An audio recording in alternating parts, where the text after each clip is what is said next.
Hey, welcome back, friends, to Watch Closely. It's a weekly show where we take a closer look at the world of movies, shows, and streaming. Thank you guys for joining us on this Sunday. What? On a Sunday is crazy. But I just want to say, I want to welcome this man. He stands by the mirror and he lets them watch. Ernie, how you doing, man? Hello. What? I just heard what you said. How you doing, bro? Wonderful, dude. How are you, my friend? I'm good, dude. Happy Sunday. It's so weird to be doing it on a Sunday, but it is really weird. I think we had to flip flop around a little bit because we were like, let's try new days, right? And I think we tried Thursday, Friday, Saturday, and I think Sunday is the only day that we hadn't tried. And so we kind of wanted to see how much of the friends of the cast like actually showed up for the live stream. What's more convenient? The different days? Yeah. Which one's more consistent with viewership, and then we could just switch from there. It looks like Saturday's probably the winner, but we'll see how Sunday goes. We're on it right now. Sound off. Do it in the comment section, right? Sound out in the chat. Let's hear it in the chat. But yeah, dude, how's your week been? You doing anything? Dude, pretty great week. It felt like I was busy for most of my week. Like I was signing up for summer school. And that for whatever reason felt like 2 days of worth of my time. I went to the dentist and only got like one side cleaned out. I don't know I don't know what's a lot, you're like just this side for now. Just this side. Well, because it's like a process. It's like a really deep clean, so they do like a lot. And so I'm going again on Wednesday of this week coming up, and I'm gonna get the other side clean, dude. I'm telling you right now, dude. I probably haven't done this in like years, but like my right side where I got it done feels clean, and this side feels still dirty. It's the weirdest thing. I'm not even joking with you. So that's happening, and it's cool, dude. I this is a random little off the beating path here, but I've had a lot of issues with dentists. They're like really mean, and they're really hard. They work hard on my teeth, and they always hurt me. Terrible experiences, right? That's their job. Yes. Yeah, but it's terrible experiences. No, that's not true. The lady that I have now, God bless her soul, dude. She does like the exact amount of work, crazy, does all the good stuff, dude. And I feel like I'm gonna fall asleep. Like that is crazy to me. Doing good, all right. She does. What's her name? What's her name? Shout her out. I can't shout. I don't want to shout out her name. I don't. But she's awesome. I love her I'm gonna keep her. You know how people say what's it called? People do that. When it's like, oh, I don't want you to burn that spot. You know what I'm talking about? Don't burn the bridge. Don't burn the spot. Like it's whatever. No, I'm just kidding. Honestly, I don't know her name. You're like Keith Lee. You're like, I'm gonna rate it 1 through 10. She's 10 out of 10. She's done excellent service. I'm gonna do the little hands. Yeah. We're right here getting our teeth clean, and we're gonna get them clean real good. Now she used a little brush. I can't think of it. I just like his voice. But yeah, dude. Other than that, dude, just kind of like I ended up working on a night. I don't usually work night shifts. It was a night just like tonight. Just like the night. But I ended up working a wedding like a wedding like ceremony, and I was like serving it. It was fun, dude. It was so fun and easy. Yeah, it was really cool. But we, other than that, dude, pretty chill weekend. Nice. Mine's been pretty good. Yeah, we watched The Watchers, which we're gonna get into later on today. But yeah, we got a lot of cool topics to talk. Dude, there's so much stuff we got to talk about. We got we're gonna talk about box office. We're gonna talk Acolyte. We gotta talk some trailers. We got some Venom and some Alien trailers, and then some X-Men news possibly. And dude, it's gonna be a fun time. I have to say, I really wanted to watch Bad Boys Ride or Die with You this week. Same. You didn't know. For some reason. Well, tell them what happened, dude. I want you to tell them what happened because I don't even know what happened. We were planning to go, and in my brain it was Saturday. In his brain it was Friday, and neither one of us got tickets or scheduled it. He asked me, he's like, oh, do you want me to get the tickets or do you want me to? I think it's because we were doing it in a double conversation. I'm sure you guys do that with text messages where it's like you're talking about one thing, but then like you're talking about another thing in the same message. Right. And yeah, I think we were talking about Bad Boys, but we also were talking about something else. And so you asked me, oh, should I get tickets or do you want to do it? And I'm like, no, just grab them and we'll be chilling. And then like, I'll be honest with you, dude. I'm still down to go watch the movie with you. And we could plan something this weekend, maybe. But yeah, we should that day, for whatever reason, bro, I'm like, man, I'm not gonna say anything because I could have just easily been like, hey, dude, are we gonna go or not? But a part of me was like, I don't want to go do anything today. Like I was just kind of like worked that night, right? Didn't you have the late work shift? No. This was before. So this is the day before that. Oh, on the Friday. Yeah, on the Friday. Yeah, it was on a Friday. So my wife and I were off, and we're just chilling. But like, man, I don't know what it was, but dude. But then I get this text message because I wasn't sure what was going on. I was just thinking in like Saturday, right? And then I get this text message from Ernie. He says, dude, where are you? The movie's starting. And I had this little mini panic attack. I was like, wait, what? Wait. I thought it was tomorrow. And I'm like checking. I opened up the app and I was like, did he get me tickets for today? And because the thing doesn't even notify you when you do like the entourage. No. Yeah, that's funny. Is I was freaking out. Like you were like sitting in the theater. Go ahead. Sorry. No, you're good. You're good. No, I was not freaking out. I freaking checked because I was telling my wife, I'm like, I wonder if Jason got the tickets, and I checked twice. And I'm like, you know what? I guess we're just gonna let it be. Like maybe they got busy, they didn't say anything. Let it ride. And so I just let it ride, dude. And then that's when I texted you jokingly. I was like, dude, we're right here at the movie theater. So good. I was thinking like that you showed up having gotten the tickets and you just didn't say anything, and I was like, we're not gonna make it. And I was like, wait, what? What did I say? Like, wait, what? And then you're like, I'm just kidding, dude. But I was freaking out for a little bit there. I was freaking out. It was funny. Guys, I have to do this little shameless plug. If you guys have not subscribed on our YouTube channel, Watch Closely Pod, do it right now. Go subscribe. Tell your friends. We're on the road to what? 1 million? I don't even know. But we just love doing this and we want to do it more. So subscribe. Let's grow the channel. But I want to get into the box office. Should we do it? Should we get into it? Where's the little sound? I always want to play it. Oh, you want to play it? You should be the guy that pushes it. Let's say I know, box office. Get the popcorn out. Get your popcorn out. The numbers. All right, guys. Whoa. Let's see the full weekend chart. As of today, box office, Bad Boys Ride or Die is the king at the box office with $56 million domestically. But if you click into it, dude, 104 million worldwide box office. This is a great weekend opening for Bad Boys Ride or Die. But yeah, dude, that's crazy. Look at the trajectory on this thing. Yeah, and like I wanted to ask you this because I saw this too. I was like, it made its money back. That's awesome. I'm excited for this movie. It looks freaking great. I love all the Bad Boy movies I've seen prior to this one. And I was thinking about it. I'm like, what is it of this movie, particularly this film? What is it about it that is making it make its money back? Because Furiosa is highly regarded, and people are like, oh man, Furiosa, she cried and I cried. She ran through a car. I ran through a car. Like people are like, there's like this love for it. But like, where are you guys? Because like the movie didn't make its money back. So what is the difference, Jason? Like, what do you think? And I know you're gonna say, boss girl. Well, no, wait, hang on. Let's run down. Let's run it down real quick because there are a couple cool things to shout out. So the Bad Boys is the number one. Garfield surprisingly is at number 2. Let's go with 10 million. I do it. Garfield. It's good all around kids friendly movie. If is hanging in there at number 3. I think overall If has done 160, dude. If is doing pretty well.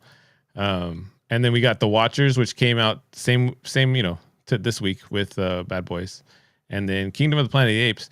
Furiosa's fallen out of the top 5. Like it's no longer in the top 5. It's number 6, and it's funny that Fall Guys number 7, but it's funny that 2 Lord of the Rings movies are in the top 10 this week because it's Lord of the Rings and they're awesome. But like I was just like, dude, I wanted to go see these movies, but they freaking are not on A-list, bro. You have to pay for them.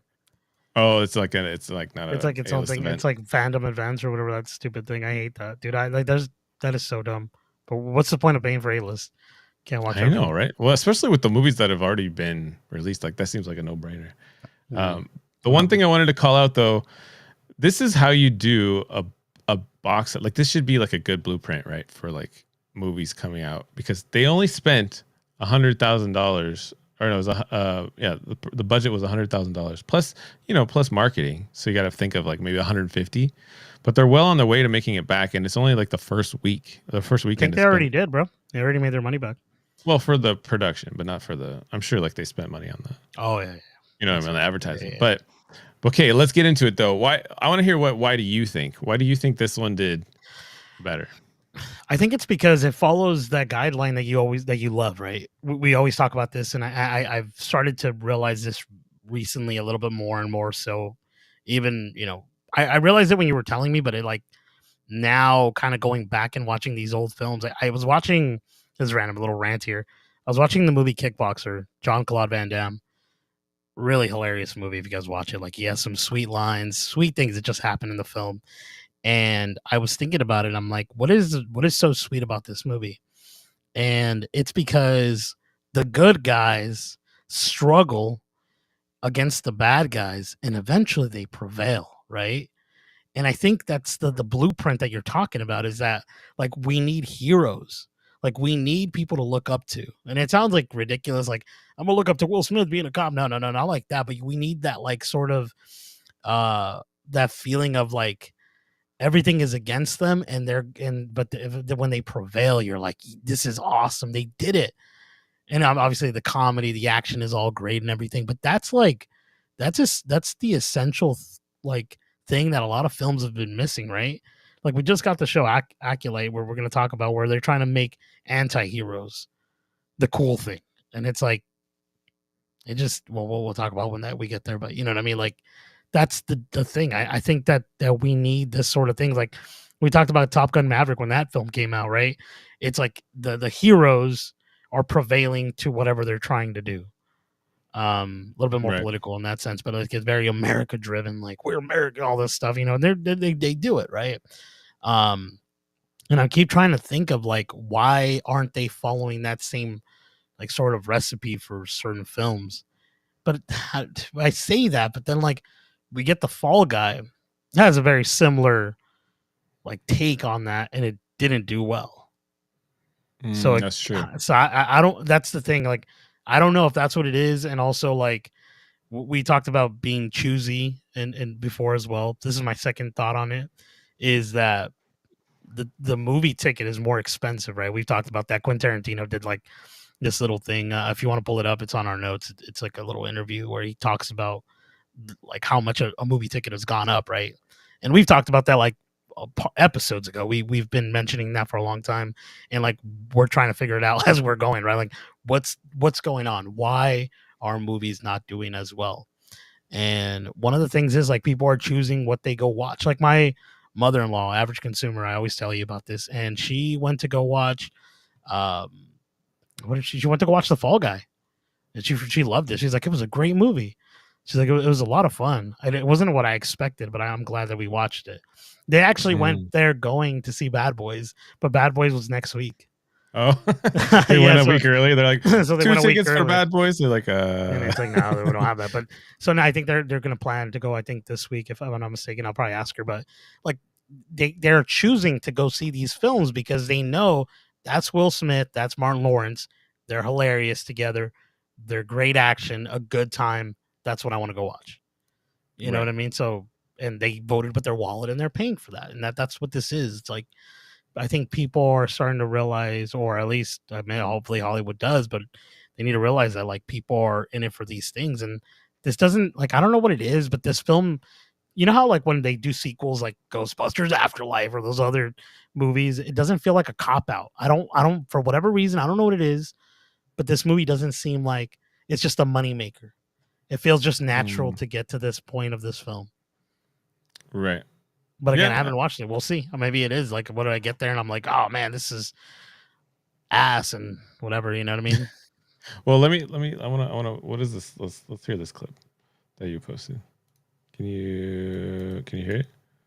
Since the 80s, when movie ticket prices, they were $5 forever in America, and then all of a sudden they started moving up to $6.50 and $7 and $7.25 and $7.50 and all this stuff. The key to what you're saying is this is a working man's art form.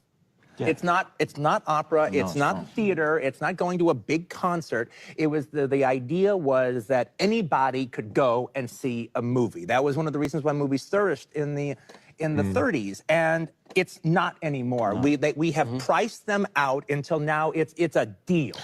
You know, what's funny is I actually heard Kevin Smith talk about this on that Superman podcast. Well, it's not Superman, but Lex Luthor, Michael Rosenbaum, I think his name is. Oh yeah. He has a podcast, and he had Kevin Smith on there, and he said that the theater experience is going to be akin to a vinyl. Like, you know how like you own vinyls now, and they're much more expensive than they used to be, and like it's like he's saying it's never going to go away, but it's going to become like how the theater is now. Like going to watch a play or a performance at the performing arts theater, it's like a lot more expensive now.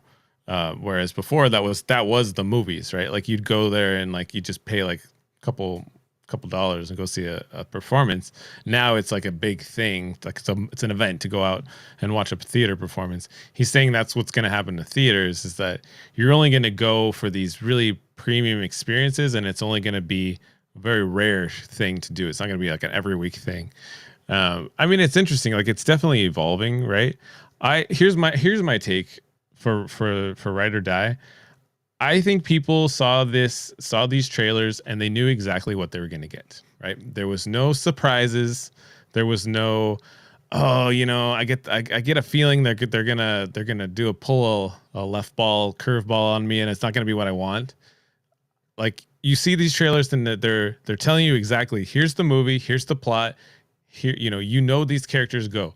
And it does, it helps that Martin Lawrence and Will Smith have great chemistry together, and like the trailers always had some comedic humor. I think people want to just go and have a good time, right? They just want to go to a movie without having any sort of politics in it, without having any sort of agenda, and just like, I just want to watch a fun movie, right? I think that they knew what they were getting. Same for Mario, right? Like when you watch the trailers for Mario, it was like, I'm gonna go get a fun movie. And that was the biggest movie of the year, right? Same for trying to think of the other movies, but I think that's the difference between Furiosa, right? Furiosa was a Mad Max movie that didn't have Mad Max in it, and people are like, I don't know what I'm getting. Like, what is this going to be? Like, is he going to show up maybe? Who knows? I don't know. You got to watch the movie. Maybe he does show up. Hey, maybe he's in the whole second half. Maybe he shows up as a silhouette. Why does he show up as a silhouette? I mean, it's a Mad Max movie. Because he's a shadow. He's a shadow in the desert. I don't even know. And then I think he says, if I'm not mistaken, he goes, "You merely adopted the dog. I was born in it. I was born by it." Yeah. But like, so, I mean, it did really well, right? 22 million on a Friday, followed by 26 million on a Saturday, and it could be, like you're saying, it's winning its money back. It could be a sleeper hit, right? People didn't know how well it was going to do because they're like, oh, this is post slap when he did the thing at the Oscars, and like, he's doing a lot of press work where he went to the theater and like watched I think it was like people, Westfield or something, yeah. And he comes out of the theaters like, I'm glad you guys like the movie, and all the ladies are like, oh my god, it's a Willie style. What's crazy is that the people have voted, right? Yeah, the people have voted. Chris Rock deserved the slap, I guess. I don't think that's what it means. I know, I'm joking. I don't think so. No one deserves to get assaulted, but just it's funny because like essentially what he had done, and it was such a big deal because one thing is like defending your wife, assaulting someone, like and doing it on live, like all that, like that is wild still. Yeah. And he had no repercussions. Nothing happened to him. Chris Rock didn't sue him. Nothing had no legal action, nothing like that. So it was just really, really interesting because had it been someone else, like, I don't know, someone, but just done that to him, like straight to jail, right? Yeah, that's interesting because it seems like the box office for this said that we can separate the artist from the art in this case because they knew they were going to get a Bad Boys movie, and it wasn't about what he done in real life and like, yeah. I mean, it's like I don't think Will Smith should have aired out his laundry in public television. I don't know if it was staged. Who knows? Like, there's all these conspiracy, but probably, but he shouldn't have done it regardless. And I don't know. This is a case I think where we're seeing people are like, you know what? I know he in real life he's going through some stuff, but like they knew this movie was gonna be what they're advertising basically. Yeah, what's funny is I had seen on Twitter recently, I think it was Twitter or something like that. It was like separate the art from the artist, and it's like an art painting, and it's Hitler's old art painting, and then it's Hitler. Yeah, it's like extreme, right? Oh, it's like separate the art from the artist, and it's like you gotta separate what he did into the people, and it's like no, like I guess that's the thing is like there's certain things that you can come back from, I think, I mean, obviously that the Hitler thing that's a joke. I mean, obviously, crazy ass guy, but you know what I mean. Like there are things with like Will Smith, like the slap. I think had he gone like publicly and apologized to Chris Rock and done the whole thing, like man, I shouldn't have done that. Like I let like my emotions. You know, I know he's going through all that stuff, but like I think there's things that you can go past. It's crazy. Like, okay, like the slap is. I feel like that's not the biggest thing, not the biggest issue. I think that was like, okay, he slapped him. He probably shouldn't have done that. Whatever, right? But I think there's like worse things out there. Like Ezra Miller beat a woman, choked her out, and he had no repercussions because he had. I think people were saying that because he was able to say like he was a they them or something like that, and said he had mental disability or mental disability or something like that. They let him get away with what he had done, right? Which is, I mean, crazy. It is crazy. I don't want to play like the who is worse like game. Either one are not good, right? They shouldn't have happened to begin with.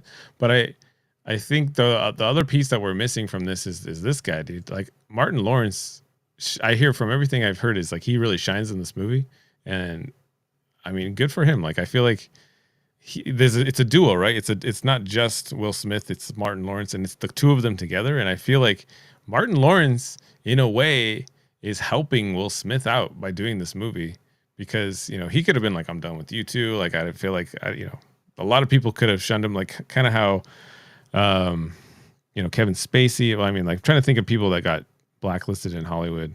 Not saying they're right or wrong, but like Armie Hammer. Right. The people could just decide like, like I don't want anything to do with, that's not that stench, but like that, I don't want that involvement. So I want people to associate me with that moment. That foul stench. That foul. Speaking of foul, we're gonna have to talk about Wallace and Gromit. But yeah, dude, I just thought it was interesting. I'm really curious to see how it does next week. It's crazy that Furiosa dropped, like they pulled it out of what, like I think it was like 888 something like that, 880 theaters or something, because it wasn't making that much, dude. That's crazy. So it grossed a total of like 119 million globally, I think, in 3 weeks, and then it's expected to lose, after marketing, distribution, all the money they put into that, it's going to lose quite a bit. I mean, it's going to do VOD. I'm wondering if like See, that's the thing is like I don't know how it is with it now because of streaming services, but back then movies used to come out in theaters and most of them probably didn't do as well. For instance, one of the movies like Grandma's Boy. Grandma's Boy is a movie, I think it was created by like Adam Sandler and that whatever studio that they do. Funny movie, hilarious. It's a really great movie, definitely worth a watch. I recommend. Didn't do well in theaters when it came out, and this was VHS, DVD in movies. And people were renting it like crazy, buying it like crazy because people loved the movie. So it had a second life and it did well. I'm wondering if that's a thing now with digital streaming services, but also VOD. I don't know if that's making money because, like I said before, streaming services are such a big part of the ecosystem now that like most movies don't make it to like be sold. Like we had Beekeeper I remember when Beekeeper was out on Amazon, like to buy. And I this when we watched it, remember when to go see it in theater the week or 2 weeks after the movie came out, VOD, right? And I was like, wow, this is wild. I wonder if it's like somewhere for free to stream. Wasn't for a while. Like they left it out for a while. This is the one with Jason Statham. And eventually it came to Paramount Plus or MGM Plus or something. Some random like thing that nobody has, like Stars. I'm sorry, that sounds funny. I'm pretty sure someone has it. I feel like people who have Stars and those things like are the ones that are bundled with like their house dish network or something. You know what I mean? Like that's the only way people get that. I've never heard anyone who else watches. Yeah, who else gets that stuff? Because like you never hear about those companies. Like you don't hear about them. Right. But whatever. I wanted to bring up. Did you see this though? When so Godzilla -1. Oh, sorry, ads. I gotta disable you. But Godzilla -1 was the number one on video rentals and video like VOD. At the same time, it dropped on Netflix. So that means like if you had a Netflix subscription, you could watch it for free, but it was still number one on the rental charts. And I think but only in certain areas, brother. But still, I mean? It's not in every Netflix unless you had a VPN. Well, yeah, but I think in the US, I'm just saying like it's a testament to how you should be releasing movies, right? Because you could only watch Godzilla -1 in the theaters, like it was exclusively in the theaters for a while, right? It wasn't like 2 weeks and then it dropped. It was there for quite a while, and then well, okay, it only had a certain amount of run time. Remember this? And eventually, because it did so darn well, they kept it longer. And because it did so darn well, once it came out, they released the black and white version of it, which did well again. This is, but there still was no way to watch it streaming. That's right? true, but this is completely different. That movie was like a phenomenon. It was a great movie. You know, I don't think that every movie could do that. Like it's kind of like what I'm saying. Like if you make it an exclusive theatrical experience, right? And there's no word. We didn't know. People were like, dude, I really want to get this when it comes out, right? I want to own it when it comes out. But it was like it came out in December, right? And it hasn't dropped on video on demand till now. So it was there for quite a while. And like you said, yes, they re-released it in the black and white version, but still people were like, when can I own this? When can I rent this at home? And so I think that generated that buzz. Like people were like, because there was no advertisement when it dropped on Netflix. It just dropped. Like, and then it was like one of the highest streamed #1 movies, right? And so I don't know. It's just a testament to doing it the way you used to do it, right? Where you build hype for it exclusively in theaters, and then if you want it, it's gonna drop, but you don't know when. Like I think they should follow that model, right? Well, I mean, but that's Ernie's like, no, give me it in 2 weeks. No. I mean, no. I don't like that either. I mean, I think the movie theaters should definitely flourish, and I think they should become more of a staple for most people to watch their films, just because the way we are built now with like our phones and our TVs and all the things we do get, like I think having the experience of a theatrical film is such a missed opportunity for most films. Like Godzilla -1 was awesome in theaters. Granted, I know I was tired, but it was a great experience to see it in theaters. And I think like I'd rather had watched it there than on my phone. You know, there's movies like that, but like that's the thing. But I'm saying there was no option, right? Unless it was like a pirated version. Yeah, but you had to go watch it in theater. But like that's the thing, brother. It's like what you're essentially telling me is awesome, and I agree with you 100%, but this is only for certain films. Like this doesn't happen to every movie, not because they can't allow that to, like they can't do it. Like the Fall Guy, I know 2 weeks after or whatever came out in digital. Yeah, that's all well and fine. If it stayed in the theater, it still wouldn't have made its money.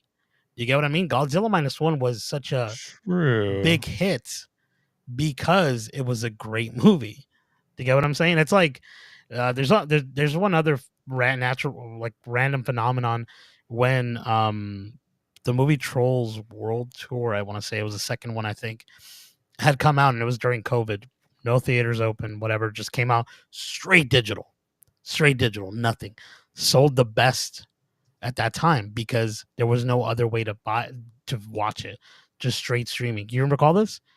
And that was a natural phenomenon. It was like a phenomenon. I'm not saying that movie wasn't great. It's a pretty good movie, but you know what I mean? Like that did well. That's the difference. It's like, it's the movie. This can't happen to every film. It's just it did happen though to remember Anyone But You. It did happen to Anyone But You too. There was nowhere else to watch it but theater, and it kept getting money. And then it's funny because when it dropped on Netflix, people are still going to the theaters to watch it. It was like one of those weird things where it's like, why? I can watch it for free on Netflix, but they were still making money. So I don't know. I feel like all I'm saying is that I feel like studios should look at that model of, let's stop releasing it like in 2 weeks, because people anticipate it, right? Like I said, it's going to be dropping on streaming soon, right? I don't know. I just feel like that's one of those things. But most of those things, though, Jace, like we don't know.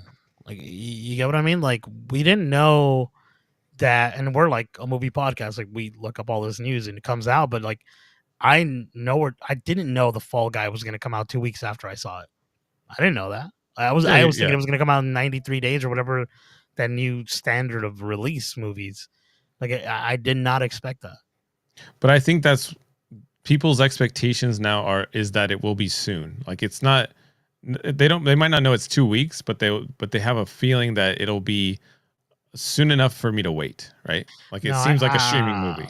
Yeah, see, that's the thing. I think that's the difference. Is it isn't that they know it's going to come out in 2 weeks. I think it's like I'd rather see this at home.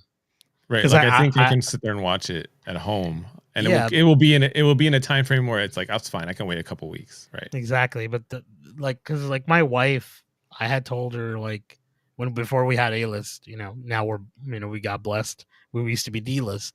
And so we were a little bit choosier with our films and like what we would go watch. And I told her, do you want to go see this movie? I forget what it is on the top of my head right now. I think, man, I want to go back and see if I can find it, but I don't remember what it was. But it was a movie. I told her, let's go watch it, and she's like, I'd rather wait for that movie to stream. And I was just thinking in my head, oh my gosh, we're gonna have to wait a while. Is what I was thinking. And then like not long after the movie came out, I think it was Immaculate. Yeah. If I'm not mistaken, but I might be wrong. But it was like one of those random horror movies, dude. And I was like, oh my gosh, it's already out. Like this is. But that's the thing. It's like you can, You're just anticipating. I think we've primed our public to think it will be like in a couple weeks or like in a month. Like I can wait. But if it's December and now it's June, like that's a long time. And like you're like, okay, how do I rent this? And you keep looking online and like it's not going to be released in streaming anytime soon. It drives that scarcity in a way. It's like if you could only, I'm trying to think of an equivalent. Like if you wanted to order pizza, but there was an exclusive pizza you could only get when you pick it up, it would just bother you just enough that you might drive to pick it up. You know what I mean? Like that's a bad example. You mean you're talking about the incentive, right? Yeah, that's the incentive. Like if the only way you can watch this movie is in theater. See, that's again, it's really comes to the consumer because like the incentive, quote unquote, I always talk about this. I think it's really stupid, but for Spider-Man Into the Spider-Verse, the multiple like random scenes that only certain movie theaters had, or whatever the heck. Yeah, but that's like but I know, but that's an that's a quote unquote incentive to go see it in different theaters.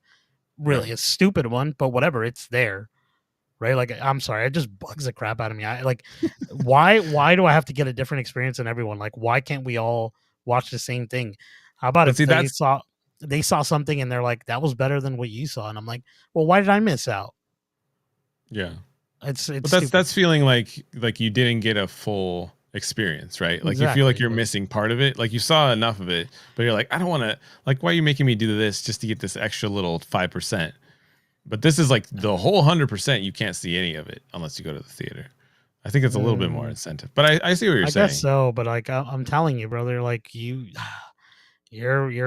saying this, and I agree, but I don't think this is a thing because we don't like. I have never heard anyone be like, man, I can't wait for this to be in theaters. Like I'm gonna go see this like day one. Like most people are like, I'll see it when it comes out and streaming.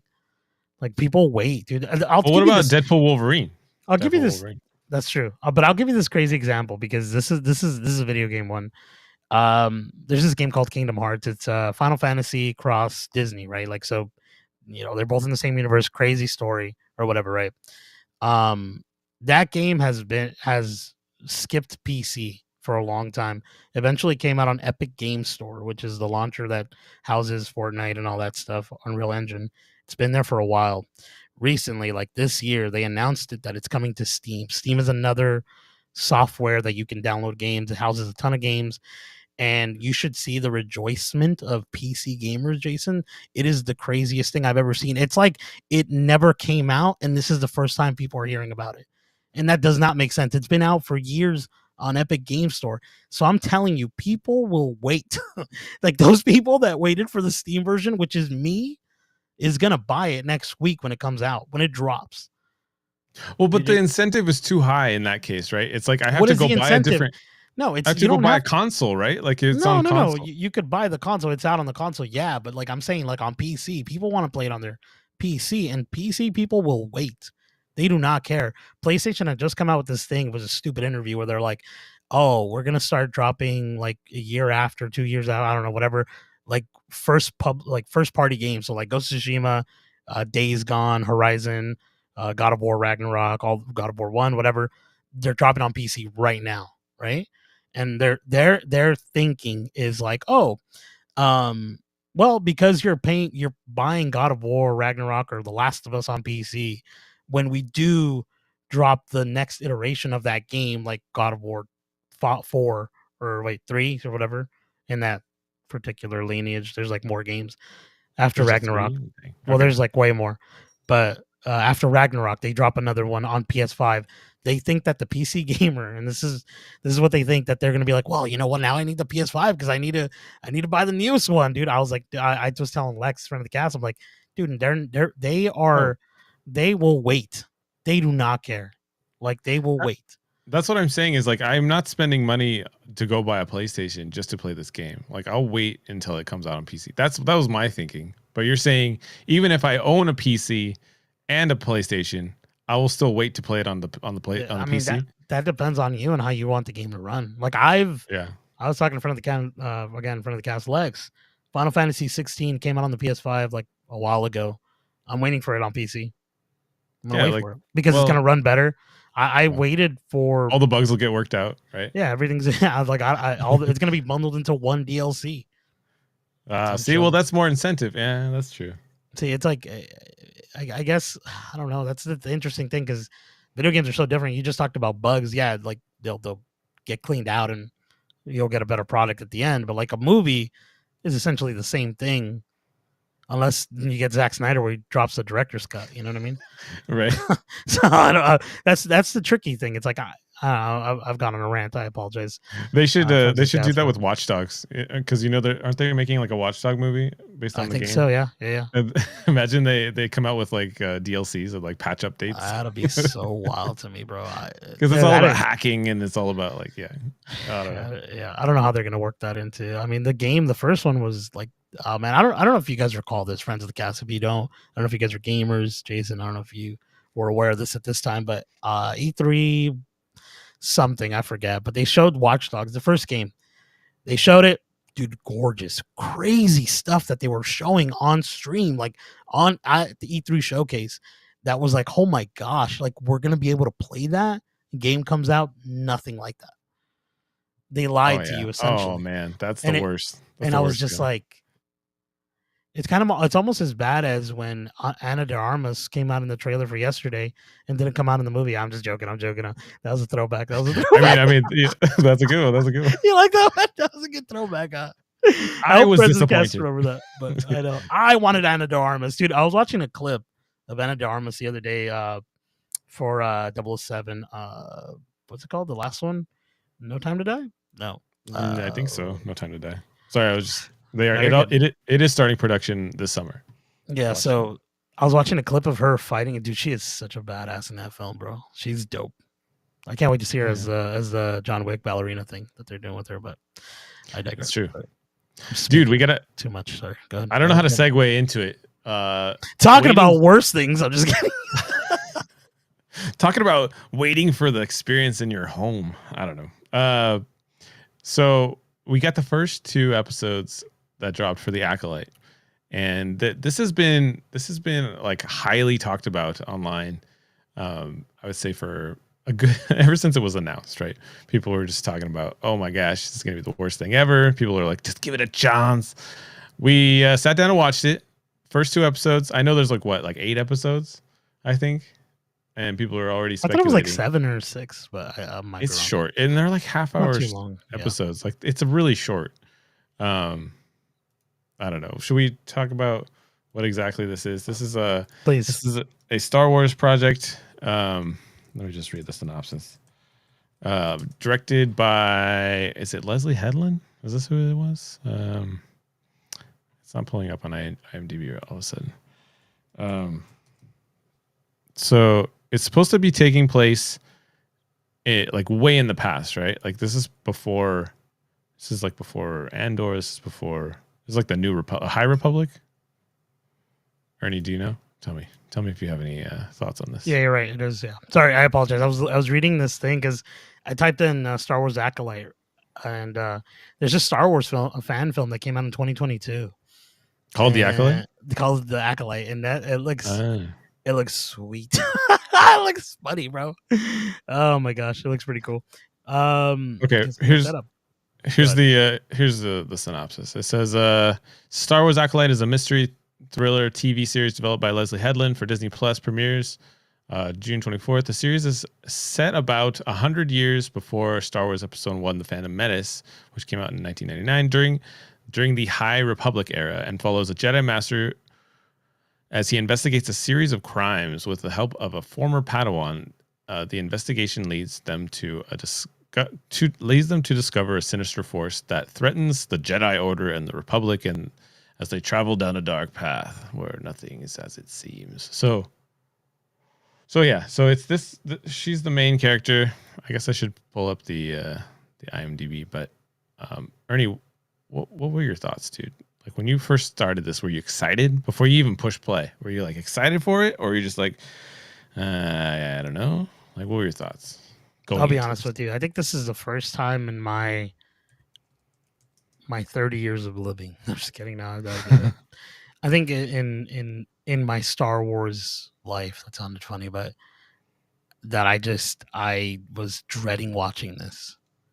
I think I came into this in a bad mindset. I told you this prior to when we were talking a while ago, before I even watched the episode. I was talking to you and your wife, friend of the cast, Alex, and I was telling you guys, it sucks that I was watching like not reviews, but like people talk crap about the show before I even watched it. I like to formulate my own opinion. I like to hear other people's opinions eventually, but not when the thing comes out. I like to usually do my own, I want to think for myself. And so I came into that in that negative mindset of all these things that people were saying. So I was judging it harshly. This is not it. There's some things in here, Jason. I always say this, and I know you make fun of me. There's some cool stuff here. There is, but like the bad just is so outweighed here. It is a bad show. It is poorly written. Like, I think the line deliverance for most of these characters are so bad. And a lot of people, I was telling you this on about a TikTok, that some guy was saying that he blames the writing for their line deliverance. And I'm like, that's the actor. That's the actor delivering that line. The writing isn't the actor. Do you get what I mean? Like some of these people say things and they sound confused. Yeah. Like they don't know if they should be saying this. and it's crazy to me because the show, man, we're gonna get into Carrie-Anne Moss as well, but the show is essentially trying to do like a noir cop kind of sort of like a murder mystery, right? Like where it's like, oh, we're gonna figure out who's killing these Jedi, and like it doesn't work because it shows you who's doing it. You know who's killing and I'm like, dude, don't show me that. If you want it to be a murder mystery, make it a damn mystery. Like, I already know what's going on. The trailer ruined everything. Like, if you guys go see this, you guys know what the heck is already going on. And like, it's crazy because like, there's like moments where it ends abruptly. It's like, well, I hope we can solve this mystery. I'm like, it's right there. It's right there. We know who it is. Oh my gosh. It's crazy. Like, I don't even know. Like, is this spoiler free or are we going deep? I mean, it's already out. I don't know. Everybody has spoiled it online, and there's a couple things that were leaked that end up coming out like in the very first episode. So I don't know. It depends on if you want to get into it. I mean, I guess so. I mean, I want to say this. Carrie-Anne Moss, awesome. They hired her because they wanted her to be Trinity. That is 100% fact. What a waste! What a waste of an actor. Like, right. It was so stupid. And remember I texted you. I was like, if she dies, I'm done. Like, and you still kept watching. And it was like the beginning. It was like the beginning of the episode, and I was like, won't. And you said 100%, dude. She's dying 100%. Yeah, I didn't even watch the show, and I knew she was gonna die. I knew she was gonna die, like because the way that they promoted her, they promoted her like she was gonna be like she's on the poster, a top thing, yeah, and like look what happened. Maybe she can come back. I don't know. She'll probably we be don't flashbacks. know. I think we don't know. She got stabbed with a little knife. Like this is the thing about Star Wars is like the little dagger kills her, but the the big ass lightsaber, the shot to the heart with the freaking lightsaber doesn't kill. Oh my gosh! It's just a flesh wound. It's the inconsistencies that do it for me here. It's like they're trying to rewrite Star Wars in like this whole different universe. It isn't the Star Wars George created. We've already established that a while ago, but like this is completely different garbage. I'm sorry, I apologize. This is a completely show than what we should be getting, and they don't know I've lost Star Wars. I don't think. You can tell in the writing, right? Like they tried to write a story that had Star Wars flavor, but it's not a Star Wars show. And like it's funny because you can tell like in this scene right here with Carrie-Anne Moss, like when she turns her lightsaber on, she said the other character that she's fighting says, a Jedi only pulls a blade if or pulls their lightsaber. They're to kill. And then like the next like scene where you see the investigators, he turns on the lightsaber just as a freaking flashlight. He's just trying to see in the cave. I'm like, where's the consistency? I don't understand. I don't know, man. That's the thing. It's like there's a few little random things, like things that bothered me. There's like a moment where like we have a chubby Jedi. We've never gotten a really chubby dude, and a lot of people are making fun of him. I'm not gonna make fun of his chubbiness. It's whatever. He's chubs. I can see myself in him, right? I can see. I feel seen. Yeah. This is what people say when they feel seen, right, or whatever. But like, he grabs a little kid who's like stealing, and he's like grabbing her, and he's like, "I saw this little rascal or whatever." He's like holding her. I'm like, Jedis don't do that. I don't know what it might have been just me, Jace. I was like, I don't think I've ever seen a Jedi like mistreat a child or like, you know what I mean. But yeah, they're supposed to be like the keepers of the peace, and they're portrayed like the Jedi in this are portrayed as like almost like the bad guys, right? They're like the enforcers, but they're doing it in like this weird way. They're like the cops, right? They're kind of like the cops of but it's like the dirty cops, right? You're like, oh, we don't like how you're doing this, and like, man, I don't know why they're doing this. And this goes back to what we've talked about, like what we were talking about prior to this, but the anti-hero, they're trying to make the Sith look like their reasoning for what they do, the evil that they do is from their point of view. Is from their point of view, and it's supposed to be good, but it's like it's not. Like then I'll say this: the main villain, I forget her name. I'm not going to say whatever, but the main villain, essentially, she's killing Jedi because of something that happened to her in her past. A bunch of Jedi did something we only see from her perspective, right? Second episode, we get that guy that looks hilarious, thinning Jedi, freaking the only white character that just looks really bad, right? Like he doesn't look cool in any ways. Like, you know, talking about the guy that's like floating. And you're muted, brother. He's like floating with like the fake beard, and with the fake beard, he looks so bad, right? He's trying to make him look old, but he looks like a little kid. I don't know, man. Yeah, like, he is. He's just weird, whatever. No, they're probably not, but like he's meditating or whatever, and like she tells him, like, do you wanna like?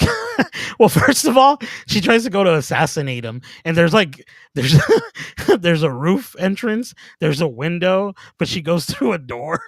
Oh right. Just opens the door. But it's so stupid because she still tries to keep stabbing him and killing him, and this guy's force power is so strong that like she has nothing to this guy, and she tries to like get him from the top with like this wall run. It's so stupid, but she eventually gets like this apothecary guy who like essentially kills like this shopkeep, and he becomes a shopkeep to blend in, so-called, which is stupid. It's like such a small little town, people are gonna know that that's not the same guy. But she tells him like, oh, you need to, you know, do you want to do this? Like basically the easy way or the hard way. She goes like, we have unfinished business, is what she tells every Jedi before she kills them. And that dude ends up like going, I'm glad. This is the thing. This is what she also does this little dance where she's like doing her little hands and says, come at me with all your strength or something like that. That is so dumb, but yeah. Oh, man. So this is the thing, right? We only see her perspective of why she's trying to do this, and not even that great. But like the guy goes like, we thought we were doing what was right, and he ends up killing himself. And I'm like, well, how did you not know it wasn't right? You know what I mean? Like, this is a Sith. Like, why do I care what happened to her? But again, I think it's poor writing because like we don't have any. She doesn't have any redeeming quality in her, at least in these 2 episodes. Like, there's nothing of me wanting to root for her, and I think that was the point of the whole show, right? They are trying to make them root for her. Yeah, you can't really. Here's the thing: like, none of these characters are known, right? They are all made up characters for this show. We don't know who any of them are. We don't like any of them yet because you have to build these characters, right? Like, it's so like we only get 2 episodes in, but the time we spend with them, it's like I don't have any attachment to. You haven't given me any reason for me to want to follow your story. And like honestly, the most screen presence of any of the ones that I saw was Carrie-Anne Moss's character. It's like she looks like she fits in a Star Wars world. She looks like I would like to follow her around. Like, and then she's just gone in the first part of the episode. I was like, oh my gosh. I think there's a lot of little things, bro. Like I think they talk about like how do we kill this Jedi or whatever, and I'm like, and I was thinking in my head, I'm like, isn't there like a bunch of knowledge around the world, right? That like she can go look for that essentially is like these old scriptures of like Jedi stuff. I know this is the beginning, but they're still out there. Unless these are written in the time. I don't know my Star Wars lore like crazy. I'm a big fan, but not like I haven't read every book. That's wild. And like there's ways to find out things, and like again, it happens here with like Rey Palpatine. Skill doesn't matter. Like skill doesn't matter. It just matters that you are the protagonist of the show. Because like she essentially kills a Jedi Master when she is Padawan.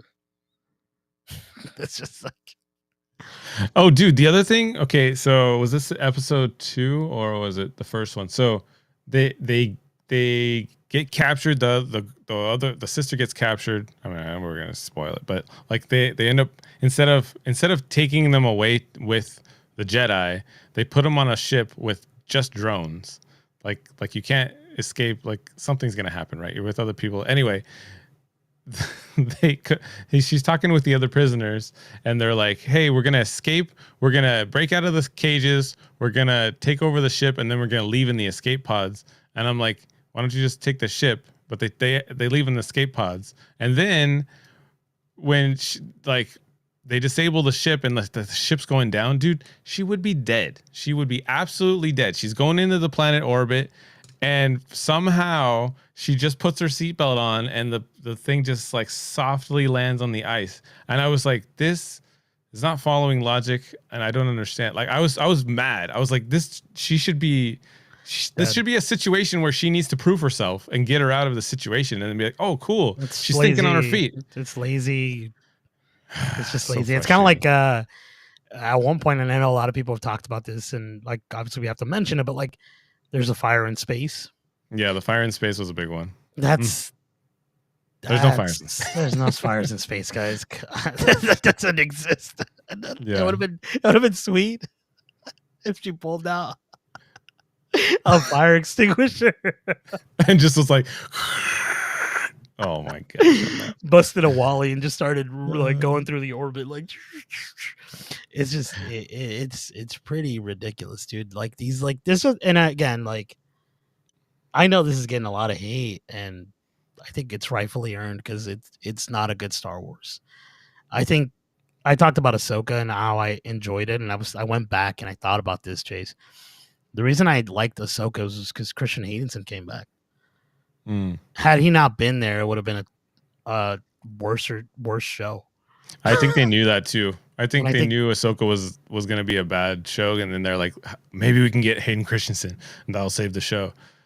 He didn't really need to be there for the story, though. But it was nice to see him, right? Yeah, it was definitely nice. It was awesome. It was lovely, as some would say. I want to talk about Master Soul right here.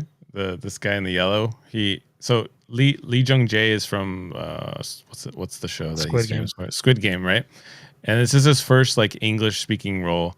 Dude, he's said many times like this. He's like a hardcore Star Wars fan. Like he loves them. He loves Star Wars. What a show, bro. To like, like I'm happy for him that he gets to be in Star Wars, but this was not the show. Like we should have cast him somewhere else. Like he does a good job. I will say he's one of the characters that like he's likable enough, but he's not consistent either, right? He was saying, I mean, the twist at the beginning, I don't even care. It was like, just say it doesn't matter. He knows that there was twins, and like he for sure knew one of the twins died, right? For sure. Like he's like, I saw her die, and then he meets up with the other girl, and she's like, I know the twin's alive, and like immediately switches he's like, I believe you, and like it's just like, yes, I believe you. I'm like, dude, you were like, there's no chance, and then all of a sudden, I believe you, and it's like consistency, guys. It just, I mean, I'm very curious to see what happens with the it seems like it's going to be one of those shows where you just have to turn your brain off and like.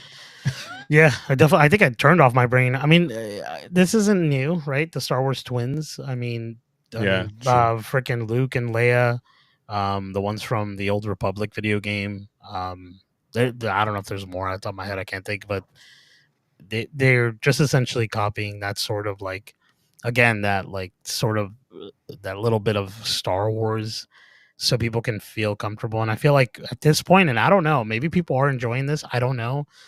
But it feels like there's people that are like enjoying that, like we're getting at least some Star Wars. Like it's not that it's consistently good; it's just that we're getting Star Wars. And this show is proven to many people that Disney is doing a bad job, continuing to cater to whatever their agenda is, because they need to focus on story, and it's so poorly done here. Like, I told you the writing was poor, and there's like scenes in the show where I'm like, you should have just stayed quiet. Like you didn't have to say anything. Right. When she goes to pick up the apothecary guy and the evil one sister, whatever, and she picks up the poison and then like, and she takes it or whatever, kills that guy, and then the other girl comes in and he's all, hey, did that poison work? Yeah. Oh, dude, yeah, people were talking about that too. How did they? Because I was like, I haven't seen that, but dude, what a stupid thing to do, right? Like, oh yeah, let me, and then I tell you, the chubby Jedi is up there and whatever, guarding, and he goes, oh, is there any apothecary close by, you know, or whatever? He's like, it's that guy, but I don't know that guy. He's like, does he look like he's alone? And then he's like, just look, he's obviously he's alone, like. What? Like, just stay quiet and be like, I don't know. It's just like, it's like the inner dial. It's like someone wrote it, like, we're like, and here he will ask if this, like, it's like, no one talks like that. No one talks like that. Yeah. And it's funny because they said, oh, dude, this is like the biggest Disney Plus premiere of the year. I'm like, what did they like? I was trying to go back and look and see, like, what else did they like launch this year? It's Percy Jackson and the Olympians. Like, what else? I can't think of anything else. Was that this year? I didn't even know that Percy Jackson. It's like, yeah, but I can't think of anything that was released. So, like, of course, it was the biggest thing that released this year. It's the only thing that's been released this year. They're trying to spin it like, oh my gosh, 4.8 million views in the first 24 hours. Is that true? Is that real? I mean, of course, the first episode, right? They're gonna want to see, like, is it any good, right? I mean, let's see what happens next week. I want to see the numbers for next week, but I don't know, bro. A lot of people were talking about, though, that I want to go back to that where you said that he's like, well, did the poison work, right? It's like he had no remorse. He had no, like, there was no feeling, right? It's like you're going and killing people. And you're like, how did it go? How was the murder? It's like there needs to be weight, right? Like, there needs to be weight to your actions, and that they're just talking as if, you know.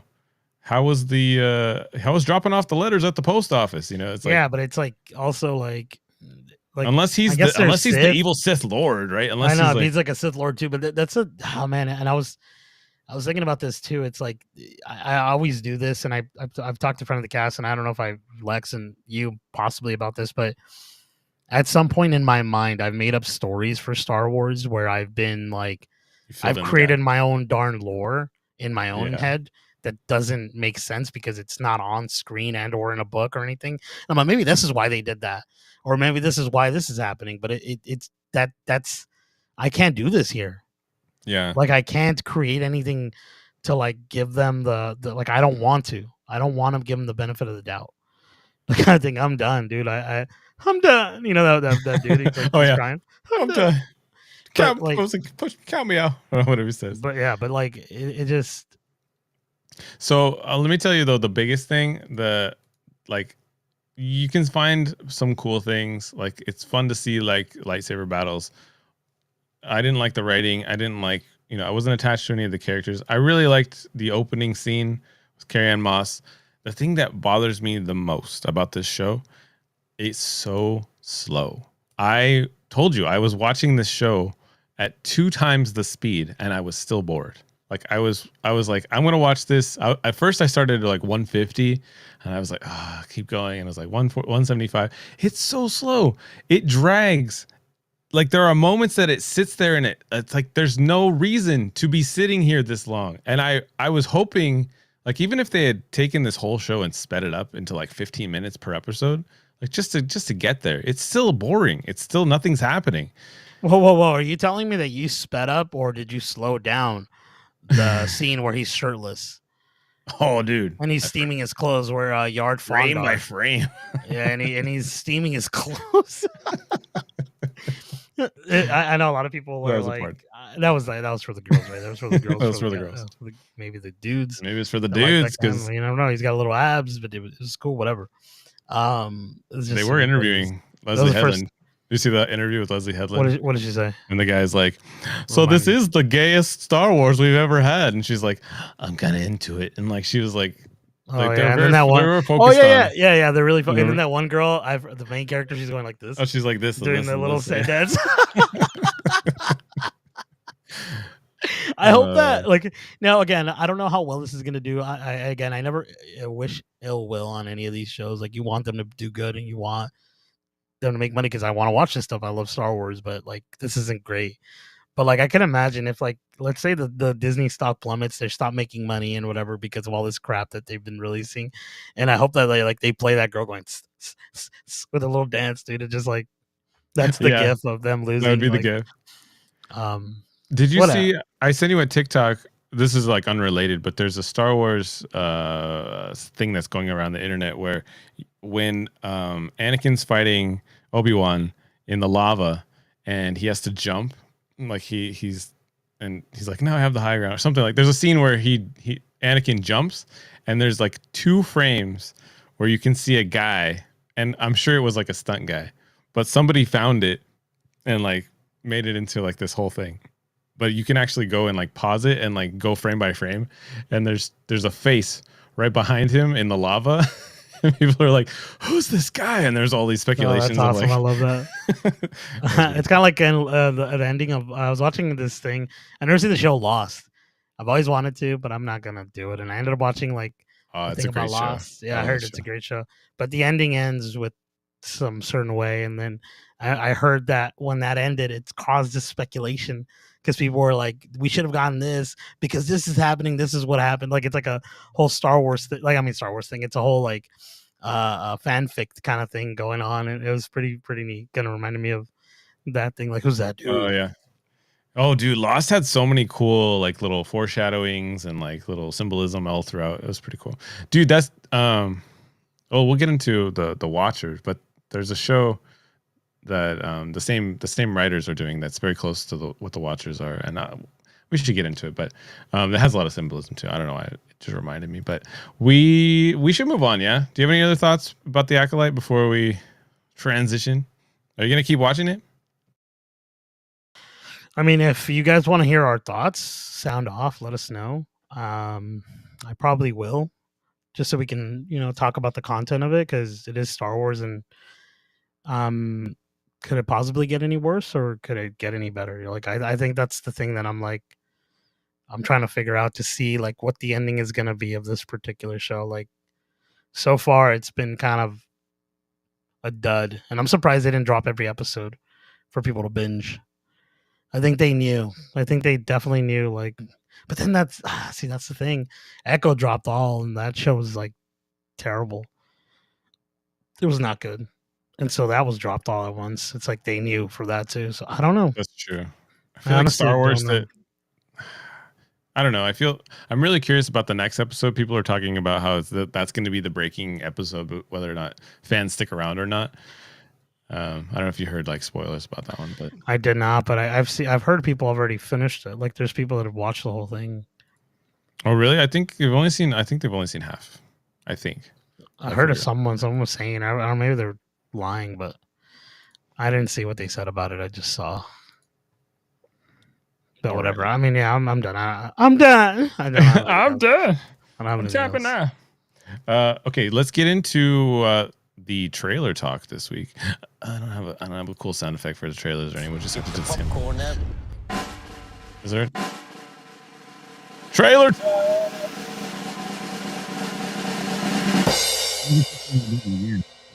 Everyone. Okay, let's talk about Venom: The Last Dance. Got a full theatrical trailer. I don't know if we can play the full trailer and be copyrighted, but there's some cool parts. Let me just show you some screenshots. So this guy, Ernie, what'd you think of the trailer? I want to hear your thoughts first, man. It's not terrible. My wife actually said that she wants to watch it for this scene right here. The horse riding scene at the end. Venom like comes off of him and it like goes into the horse. He's like, how fast can we ride this thing without killing it? It's like, let's find out. And I was like, oh, that's kind of clever. It looks okay. It looks what I would expect, right? Like it's nothing like shocking. I don't really know. Do you know who the bad guy is? It seems like they're trying to like prevent him from Venom from like getting out, but I don't really get a sense for who. Is it the government? It's not like it looks like it's the government, but also another symbiote. Like they don't really tell you, but it kind of that's right. It kind of gives you like this like there's like a there's big monster symbiote coming, or whatever, and like it wants that guy, it wants that guy or whatever he says. I think. I mean, but do you think that'll be the main bad guy, or will it be like that Chiwetel Ejiofor's character? Like I don't know. I mean, that's the thing. Like right at this point of the film, it seems like it could be anything. Like I don't know. Like I'm curious to see if they like if there's a anti-Venom, like an all white one that he fights or something stupid like that. I don't know. Maybe I'm not really well versed in like Venom as a character, like in Spider-Man. I know Spider-Man really well, a little bit of Venom, but not like his backstory, because there's like a bunch of stuff like that Venom does. Yeah, it's true. Our brother-in-law, he really likes Venom. He's like got the action figures and stuff. The synopsis only says Eddie and Venom are on the run, hunted by both their worlds and hunted by both their worlds. With the net closing in, the duo are forced into a devastating decision that will bring the curtains down for Venom and Eddie's last dance. Obviously, it stars Tom Hardy. It's it's directed by Kelly Marcel.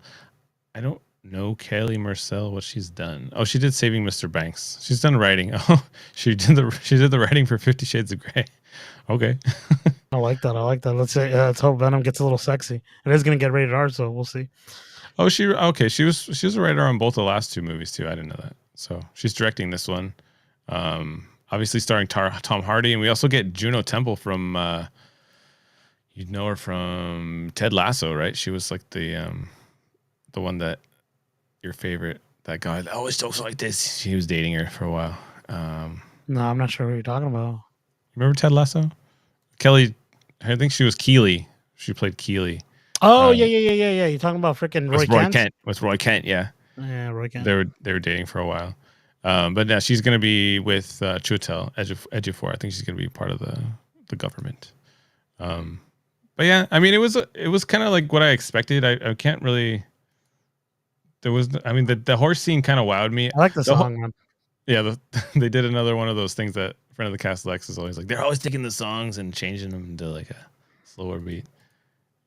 I didn't really care for the opening scene just because I don't understand the physics of it. You know, like when he gets the bad guys and he bites all their heads off. I'm like, is Eddie eating the heads or is it Is it Venom eating the heads? I couldn't figure it out. It's Venom eating the heads because he needs to do it to survive. Oh, okay. I think it's established in the first one because he like says, "I don't want to eat chickens anymore." Like he wants to eat people, and so like Tom Hardy's like, "We can only eat bad guys." I think he like makes him change up his, what he does. Yeah, that's true. Do you think it's gonna be the last like the final one? Well, it's called The Last Dance, dude. I don't know. See, this is well. Let me get into this first, Chase, if I may. Talk about the trailer. That's what I was going to get into. When I talk about the trailer, well, my thoughts are, you don't want to know my thoughts about the trailer or what, dude? Come on. I do. I want to hear. I'm just joking. I thought the trailer was okay. I think I'm still here for it. Like, I like Tom Hardy and I liked Venom, the character. These movies aren't like the best, but there's something about them where like I'm still drawn to wanting to go watch it. Like, you get what I mean? Like, it's not like I'm going to get like the craziest acting and the craziest story where it's gonna be like it's gonna make me cry and I'm gonna feel a lot. It's just dumb fun, and I think that like I'm here for that. Like seeing that horse scene, like Alex, like from the cast, Alex said, like it looks cool, it looks fun, looks like they're having a good time. And I think Tom Hardy was saying that he was really close to the writer, and so they're like really kind of like getting together and like trying to make this movie really good. And when you hear that, it's awesome because like it's a passion project. When you're passionate about something, you want it to be the best, and I think that's a good sign of the film. I wanted to say this because I wrote this on the notes when they were doing an interview with Tom Hardy. They were talking about this random thing. I'm not going to read the whole thing, but Tom Hardy says people were going to judge us. The Marvel Universe under Kevin Feige's management is doing so well. Spider-Man has gone to Feige's camp at Marvel, and then he says, "We have one. The film now at Sony with Venom."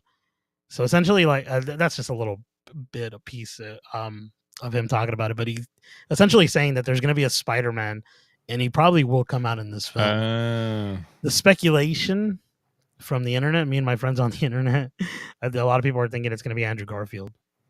Oh, that could be cool. Yeah, the other thing that they could do with Venom is Spider-Man takes over it, right? Like Spider-Man becomes Venom at some point, but right. I don't know how far they can get into that. Like if like let's say Tom Hardy's this is his last exit, last dance, right? And he dies, the Venom symbiote still lives. He needs something to be attached to. It needs so it could go into a new host, and it could be Spider-Man and start the new Spider-Man Sonyverse that they've been trying to do, which takes on the Sinister Six that they're trying to build upon with like Morbius, Vulture, what is right? I can't think of the other guys, Green Goblin or whatever. I think that would be probably smart to pull either an Andrew Garfield instead of like pulling a new Spider-Man. I think it'd just be too much, right? Like I feel like they could use one of the previous Spider-Mans. That could be cool because we already kind of know them from the team up. Right? Can I ask you a question? Do you think people are gonna like feel like confused by this in a way because we have the Tom Holland Marvel, like straight the lineage of that is like the actual story sort of how like they talk about the stories and like the Lokis and stuff. You know what I'm talking about? Like all the what's that called? The multiverses. Yeah. This is like the main branch is Tom Holland, quote unquote. We don't, know, whatever. That's what they said, I think. Yeah. Could this be like the branch off of that? And I don't think so anymore. Confused by that. I think it's been established, right? With No Way Home, I feel like they've already established that there's multiple Spider-Man in No Way Home. And I feel like so many people went to go see that movie that it's probably like the general public would be like, oh, okay, this is taking place in the other timeline. Like I feel like people are pretty in tune with it now. I don't know the general public. I feel like I don't know. We'll see. Because I mean, like obviously we know, but like I don't know if like if I tell my wife who like doesn't really follow that, like would she be like, well, what happened with Tom Holland? You know what I mean? I feel like she would, because Tom Holland has now been that staple of Spider-Man. Like it would be kind of weird, but like I mean, she knows the other. I mean, I know she, like you said, if it is Andrew and or Toby, like I think it fits. Like if they get a new one, I think that would be a little bit more It has to be an Andrew though, because Toby already had his Venom. Remember? Exactly. But also, yeah, if you know what I mean. No, but that's the thing is, what is like? Let's say they get a new guy. Like, is it gonna be like kind of like they did Madam Web, where it's like they're not gonna say he's Peter Parker, but he is Peter Parker, kind of like the little baby is born. You know what I'm talking about? And yeah, it's like, I don't know if that would work. Like, cause I see everything now, my beauties, or whatever she says. Yeah, I don't know. I mean, you have to be written in a way where it really just distinguishes him from the rest of them, and I think that's hard to do, given that you already have like 3 or 4 with Miles. Yeah, right? yeah. I hope that they do something in the timeline where like they get Andrew Garfield that is worse, like where he's lost what's her name, Gwen Like Stacy. he's Peter from no, he's Peter Parker, but like he's down bad, right? Like, and the Venom suit gets him, and that's like what like starts off the thing, and it's like we're gonna get more of that or something, you know what I mean? Like, because like that's the thing that I feel like Andrew Garfield's lacked was, I mean, I'm sorry, not lacked, sorry, I apologize. That it did so well was like that emotion, that he had with Gwen Stacy, and that like relationship like works so darn well. I think he was dating Emma Stone I think his name was Emma Stone, right? Yep. When he was dating her, I think like it was on screen and it went really well. So when she dies, like it hits you harder. And then like when you get that moment in No Way Home and he saves Mary Jane, or who is not Mary Jane, but is Mary Jane, whatever, Zendaya. He does that like that cry, and you're like, dang, it's all. That was like, a great moment. It's a great moment. Like that's Andrew Garfield's a great actor. Yeah, but he also wants to guide people to be better. You know what I mean? That's the kind of guy he is. I'm just joking. Do you remember that from Snow White? The Rachel Zegler. I was just, the last thing I was going to say was that Tom Hardy actually is credited as one of the writers on this movie, which goes back to your point about him being really passionate about it, which is cool. I think because they all did really well. The movies are. Oh yeah, they've all been doing. I mean, of all the what's the vampire one?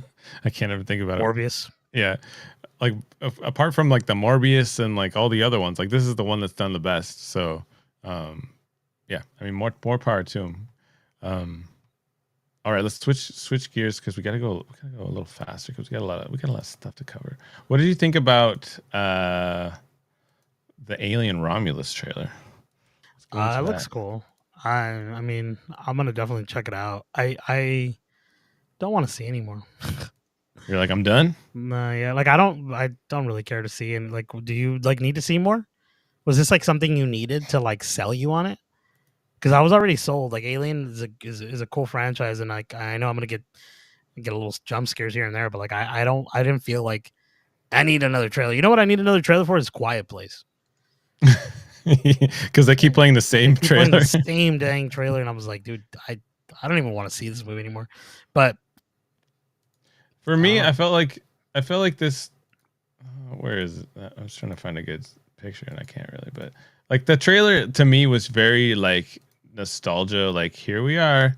Like here's the shot of the face hugger, and here's the it was all taking pieces that we knew that were aliens, but it wasn't really advancing the story. I know this is like a teaser, but I felt like the focus was pretty much on like the synthetically grown face huggers and the younger cast, and you're like, okay, but then you get that shot of the alien at the end. It's like straight out of the old ones, right? Where she's like up against the wall, and like the thing is snarling at her, and I was like, okay, it's pretty much shot for shot of. Yeah, let me get that nostalgia back. I hate that. Just like nostalgia bait. Yeah, it was just we remember. That's what it was. Yeah, but I mean, it is the 8th entry in the franchise, so I don't even know what's the chronological order of these. Well, it's Alien, Aliens, Alien Resurrection, Alien Rebooted, Alien. No, I don't know. I don't know what the other ones are. Man, I thought that was pretty. That was accurate. I was gonna start doing the Matrix. I was gonna Alien Revolutions, Alien Resurrections. Yeah, Reloaded. Aliens Reloaded, Aliens in Space. I like that this one is produced by Ridley Scott. Directed by Fede Álvarez, which we liked him from Evil Dead. There's not much more to say. Like, I just feel like it's just kind of like it was okay. It was okay. It looks like it's going to be intense because that's his style, right? Like, Fede is very in your face with the gore and the action. So hopefully it's good. People are wanting just give me a straightforward aliens movie, and so hopefully this is what it is. Okay, the last one I have to talk about that I feel like we just need to pull up because it's really quick. Oh wait, I think I have it right here. Is it this one? Yes, this one. So this one is a teaser for Wallace and Gromit, The Vengeance Most Foul. Do you ever watch Wallace and Gromit? Yeah, I did. My wife. It's really quick. Let me take the audio off. So they get the keys, and then if you know that glove, if you know that, you know who that is, and then out walks one of the most beloved characters, Feathers McGraw. He's back. That's so sweet. You know what's crazy, and I was telling you this, and I don't know if you guys recall this. We had talked about this on the podcast, like, man, a long time ago. But they were talking about Wallace and Gromit and how the business or the company that supplied them with the clay to make these claymations was going out of business, and like they weren't going to be able to make these movies anymore because of that. And I was like, well, I'm sure they're going to find someone, and I'm assuming they found someone because look at, they're bringing it back. I mean, yeah, they're bringing him back. I love how he's just like cracking his neck. He's like he's ready to go. And if you've seen the wrong trousers, right? I think he's the villain in that one, the Feathers McGraw. Mm-hmm. And he's got the sweet little like glove hat thing that makes him look like chicken. And I don't know, dude. Like it just made me smile because I didn't know this was coming out. And I like, dude, Wallace and Gromit is. I sent you a TikTok where somebody was comparing it to the opposite of AI, right? Because AI is like minimal effort. It'll spit something out at you. And then this is like painstaking. Like this one, they animate everything by hand. Everything is handcrafted. Each frame is like 24 frames. Like they have to do it all by hand. And dude, this is a 70-minute movie. So it's crazy. Like they put a lot. That's why it took so long to come out, right? What if that one website you say, I want a claymation like Wallace and Gromit? Oh, and it just does it. AI does it. Oh my gosh. No, I think that this is like a long-standing traditional, like people in the UK love this show. Like they know because of all the time. It's like one of those staples, right? Like if you go over there, it's like, I don't know. I don't want to say anything bad, but it's become a staple. It's like a tradition. That's why they don't have like these fast release dates. They're just like, whenever it comes out, this is what you get. And it's coming out Christmas 2024 on the BBC, and then it's going to eventually come out globally on Netflix. Same writers and directors as the previous ones. I love that the plot is centered around something more modern this time. Like there's a smart gnome that turns evil, and then it's like addressing more contemporary themes of being like technologically dependent. But Feathers McGraw, dude, it's going to be fun. It's going to be a fun little ride. Anyway, I just wanted to bring it out there. I know if you're not a Wallace and Gromit fan, go watch some. It's just knowing that so much artistry has gone into it. It's kind of like the Box Trolls or like what's the other claymation company that did, I can't think of their names now. Who does Box Trolls? You're quiet, bro. I feel like you're muted. No, I'm here. I don't know. I don't know my claymation companies. I'll be honest with you. I was trying to find it. I know claymation movies, Corpse Bride, Nightmare Before Christmas. Yeah, they did all those. Yeah, but I don't know the company. Box Troll Animations. Yeah. I gotta give them a shout out, Studio Laika Studio. Laika. Okay, so we have a couple other quick bits of news that we should discuss. Sean Levy is looking to be. He's in talks to be the next director for the next Avengers movie. Any thoughts on this, Ernie? What was it? He's in talks to direct what? So Sean Levy is in the final running for not the final running, but he's in the mix to direct the next Avengers movie. He's the one that's directing currently the new Deadpool and Wolverine movie. and they liked what he's done. I think right now he's doing Stranger Things, like the last season of Stranger Things. But thoughts on him directing if Wolverine is good? I mean, I'm pretty sure Deadpool and Wolverine's gonna be great, but I feel like it's too fun. It's too funny. I'm wondering if he's gonna have that seriousness, and I think like it being Avengers 5, like there has to be like this like really bad undertone, right? Of like, man, this is like could fail here, and I don't know if he could deliver on that and not like pull jokes, right? It's kind of like I don't want him to pull a Taika Waititi with like Thor Ragnarok, where it's like he's like joking the whole time, but like Asgard gets taken down. You know what I mean? Like, you know what I mean? You're muted. Yeah, I can see that. I feel like, well, because I don't think we've earned a next Avengers yet. Personally, I know that like the upcoming one was supposed to be centered around Kang, and because the stuff with Jonathan Majors, they're kind of having to restructure it. I think he's done good work, so he could, it could be potentially good. Dude, this new Avengers, they're rumoring there to be up to 60 MCU characters. So I saw that like just nostalgia bait, right? But like is it like you said, is what are you saying?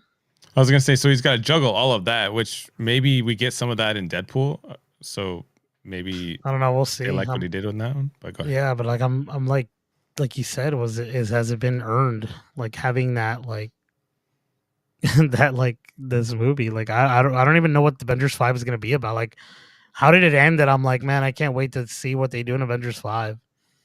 Like that, right. Like the big guy, I know, was Kang. Like, what is it now? Like, freaking the Secret Wars with Nick Fury was not good.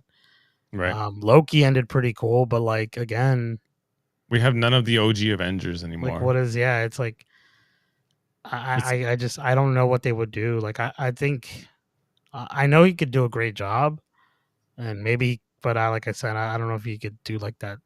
Being really serious, but like I don't know what it would even entail in terms of like the film. Like what am I gonna look for? Like we had Thanos for a while. Like that was the big baddie, and we're like, man, dude, like he's coming. Yeah, we knew he's coming, right? He's coming. Like Kang isn't like he was cool as heck, and I think they did a great job. Well, Jonathan Majors did a great job in Quantum Manium. Like I think he was really good, but the movie wasn't good.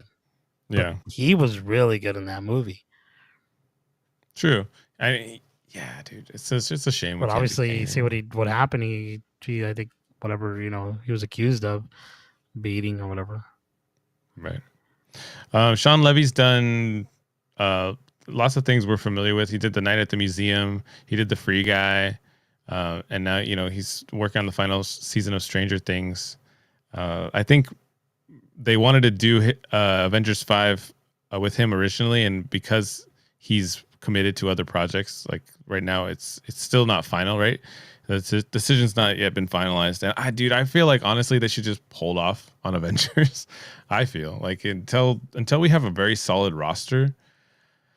Yeah, I don't know. We'll see what Secret Wars does. I think that one's slated to come out 2027, May 2027, something like that. I don't even know. Okay, real quick, we have a couple other things. You keep saying there's a couple lot of little things, dude. I'm just trying to move you along because there's just a lot of little things, dude. This one, the Jordan Peele reportedly met with Marvel. It is cool. Nothing came of it, but it's cool because like at the end of the day, you see this, and they're like, "We want you to do something, Jordan," and Jordan's like, "Can I do something good?" And they're like, "No." So he's like, "No, then never mind." That's like what it feels like. Nothing. But do you think it was an X-Men project? Do you think that's what they pitched him? Possibly. I mean, most of Jordan Peele's movies deal with some sort of like a race thing and or like something culturally, right? Like he usually makes films that star role for Black people. He couldn't make a movie about Blade. He could have been making a movie about Cable. No, not Cable. Sorry, I apologize. He's like a guy from the future. He's some dude. He's really cool. I forget his name. He's an X-Men, but like he could do something like that. Yeah, Bishop? I could definitely see. Bishop? Bishop, thank you. Yeah, he's dope. Like he could do something cool. with Bishop, because if he's trying to keep in line with like just black actors, which would be cool. I mean, or maybe he does some Black Panther. I don't know, but like he could do something like that. That would be awesome. But I kind of rather him do other things. Like I love what he's doing right now. Like I don't need him to get tied down to Marvel. It's like I feel like once people go to Marvel, like it changes. Like we got Chris Evans in Marvel for a long time. Now he's dropping all these movies that like aren't the same, right, as what he was dropping before. Cellular, phenomenal movie. I don't know if you remember that one. That one always comes out. It's a sweet movie. Oh, sweet. Yeah, I'm with you, bro. I think it would be really cool to see his take on like an X-Men, like something that's, because he'll do something that's completely different than any of the other MCU's movies that we've seen in the past. So it's good to get like that different flavor. But I agree with you. I feel like where he's at right now, he wants to make his own thing, not be tied down. So yeah, I agree with you. It's just kind of a cool, like, interesting thing. Like, what if, right? This one, dude, I want you to get into this one, because this one is it's a little bit of an older piece of news, but it's still a really cool. Yeah, we can go real fast. I just saw this and I thought it was interesting because, The Last of Us season 1, when that came out on HBO, it was essentially the first game. It ended like that. Last of Us season 2 was supposed to be the second game, and it's they talked about it being 7 episodes, so it's a little bit longer. And now they're planning to do 3 seasons and maybe even 4. It says here that they're trying to focus on intentional and high quality episodes, which is awesome. The first season was pretty great. I loved it. But the thing is that tripped me out. It's like, okay, we got the first season was the first game. The second season is gonna be half of the second game, and then the third season is gonna be the rest of the half, or what? Like, what are they gonna do? Like, why do they need so many seasons? I think it falls back to what we talked about with the Boys showrunner or whatever, the guy that's created the Boys on Amazon or whatever. Like, he's like, I'm only going to give you 3 seasons. That's going to be quite a good quality. And it's a great show. Those 3 seasons or 2 seasons we've had so far are awesome. And now he's going to drop a third and maybe possibly more after that. And I'm like, man, like, why can't we just get like quality and not like quantity? Don't get me wrong. They could definitely like prolong this and make it all really good. But it's like, you don't need to. Right. And I think that's what I wanted to talk about, because like I've beaten these games like so many times, and I love the games. I love the show, but I don't know if I want like to be prolonged. Why can't I just get the second season in one? I mean, sorry, the second game in one season. Why do you guys need to prolong it to 2 seasons? Like, what is it that we don't see that they're seeing, that in terms of the story that they need to keep to make it like manageable? Those who've played the second game, there's something really big that happens, and that happens pretty early on. If they are showing a part of the game where it's structuring the story of what happens to Ellie and their story of how they're adapting to what happened after this first season, and then it ends with that big conclusion of what happens, and then they continue with the rest of the story, I could see that, yes. But it's like there's not enough of the first part that I could think of. I think they're going to create that. I think they're going to make more story that isn't part of the game. Well, they did say, I thought I read where they said they're not looking to extend it beyond the material, right? Like, they're not trying to like come up with new stuff. But maybe I was wrong. I had a note here that said no extension beyond the existing games. But unless, like you said, he probably, like, Neil Druckmann probably has ideas for a third game, right? They've talked about they're going to make a third game for sure, but like these 2-3 seasons, or the next 2 seasons that they're going to release, are going to be what I'm telling you. I can't spoil it because I wouldn't want to spoil this. But what happens is a big part of that second game will be the conclusion of the second season, and then the third season is going to be the rest of that. Yeah. See, it says one thing Mazin and Druckmann will not do is go beyond existing source material the way that the HBO genre Game of Thrones did with George R. R. Martin's series. So, I mean, yeah, that just means they're going to stretch it out, like you're saying. Yeah, I just wanted to bring that up because I thought that was like, I was like, man, they don't have to, but I guess if they and feel it's weird that it's creative, like a creative thing. They highlight that one episode is going to be significantly longer than the other 7 in the second season. Which what does that mean? It's going to be like a feature-length movie. Let's see right here where it says Manson and Druckmann are keeping the themes of PlayStation games to existing parts, which have been described as unconditional love. That was part 1. That's the HBO season 1. And then the second part is supposed to be revenge. But I'm telling you right now, the first part of the second season is not going to be the revenge part. The third season is going to be the revenge part. And it's pretty dark. Pretty cool. Our focus is on the Tool games. Oh, that's interesting. Okay, Ernie, what I'm going to do is I'm going to go give you like a rapid fire of like 3-4 things, and I want to get your takes on them. It's just going to be quick. So, I want to get you. Everything was quick. So we have one where there's going to be okay, wait. Let me start with this. We know the name of the Office sequel. We got the name is going to be because it's going to be based on a newspaper company, right? Instead of a paper company, and it's going to be called The Paper instead of The Office. That's stupid. I thought it was cool. It's like The Office, The Paper, because it like the paper company was going at kind of like struggling, going out of business because there's no longer. No, and it makes sense. I get it, but it's like The Office could be anything. The Office is paper. It could have been Staples. It could have been, you know what I mean? The paper is just like, I don't know. Paper. It's just like simple. It's like the paper, like the newspaper. I thought it was kind of clever, but all right. That's Ernie's raw reaction. He didn't know. It's scheduled for July 2024. A premiere date has not been announced, but they already have the cast lined up. It's kind of cool. Donald Gleason and I'm trying to think of the other people. Anyway, okay. The next one is Peaky Blinders has a green light to make a movie for Netflix, and Cillian Murphy will star and executive produce. Sorry, Cillian Murphy will star and produce. Tom Harper is set to direct, and Stephen Knight is writing the script. So we got the whole cast and crew back for one final movie for Peaky Blinders. I know you're excited, or you were a fan of the show. I'm excited for it. Yeah, this is pretty cool. And then we got Hunger Games is getting another prequel. I don't know if you knew this. It's called what is this? The Sunrise of the Reaping, and it's going to be set during the second quarter quell, and it's going to be based on what's his name's character? Woody Harrelson's character. I forget his name. Shamish, I think. Did you say Seamus? Seamus or Shamish or something. What's his name?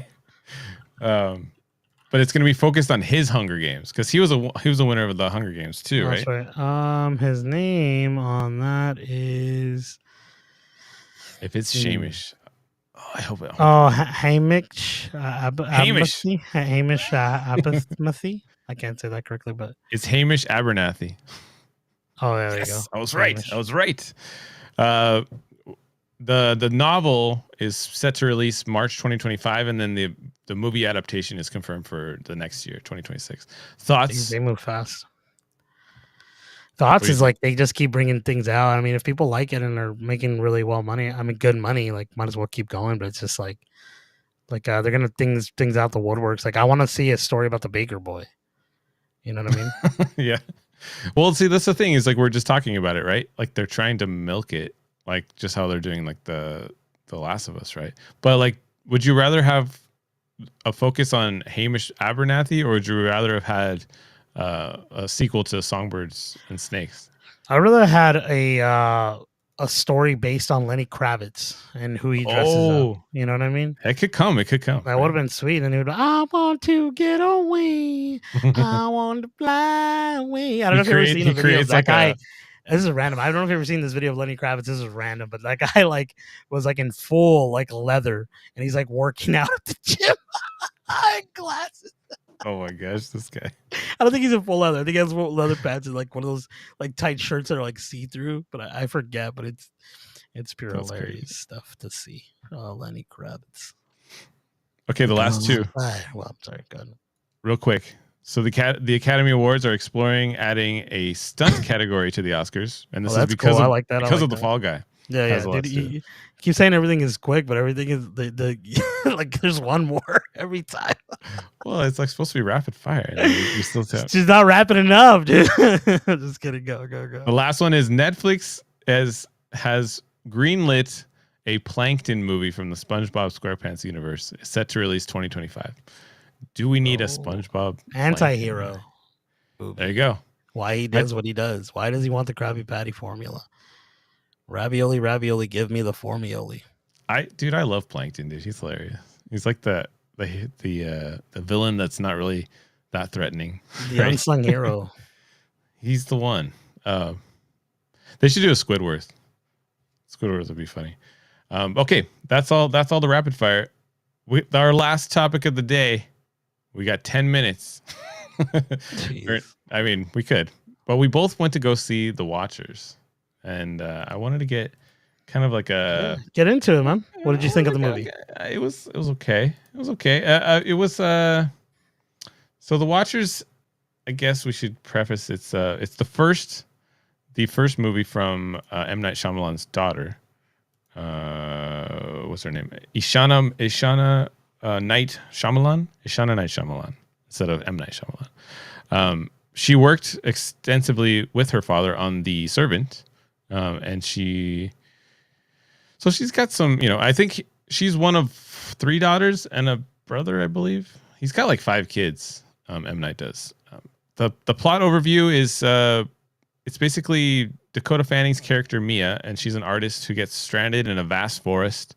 I guess I should pull up like some pictures while we're talking. I apologize, Ernie. She finds shelter, but she becomes trapped, and she can't get out. So basically, she finds her way to like a room, right? A box. They're calling like the coop, and there's these strange creatures that watch them, and that's kind of the premise. And I kind of got to see what happens, but. I want to get your thoughts, bro. What did you think when you walked out of the movie? First of all, were you excited to go see it? Were you excited to get into it? I was. I think the trailer sells it pretty darn well. I think the movie looks like it. There's something out there, definitely, and you're like, man, what is it? And it's intriguing. And so going into the movie, I was like, well, I'm sort of excited. I kind of want to see like what the big plot twist is, or like what's gonna happen here. And so I was a little excited, not like crazy, like if I was going to go watch Deadpool and Wolverine, but it was like I was curious. I definitely wanted to check it out. I mean, I went to see it. You know what I mean? Like that's already a big deal. Like we don't really have a lot of time to ourselves to go see movies. So Ernie gets up out of the house. It's a big deal. It's a big deal. Yeah, for me it is. Like, well, I mean, yeah, I could essentially stay at home. Like, I mean, I don't know if it's for everyone. Like, but now it's like more of a big deal to go out and watch like movies because it's tough. Having a kid, I think for everyone. I think it's like that for everyone now. Yeah, you're probably right. But I mean, having the A-list, it definitely does help a lot. Just like with money, but yeah, I was excited. I mean, listen, I watched the movie, and I know Jason was next to me, and he heard what I was saying. Yeah, and I think I always talk about this with horror films, and there's horror films that do like tell you too much, and then there's horror movies that don't tell you enough, and then there's like that good in between. This movie tells you way too much, and I think it ends so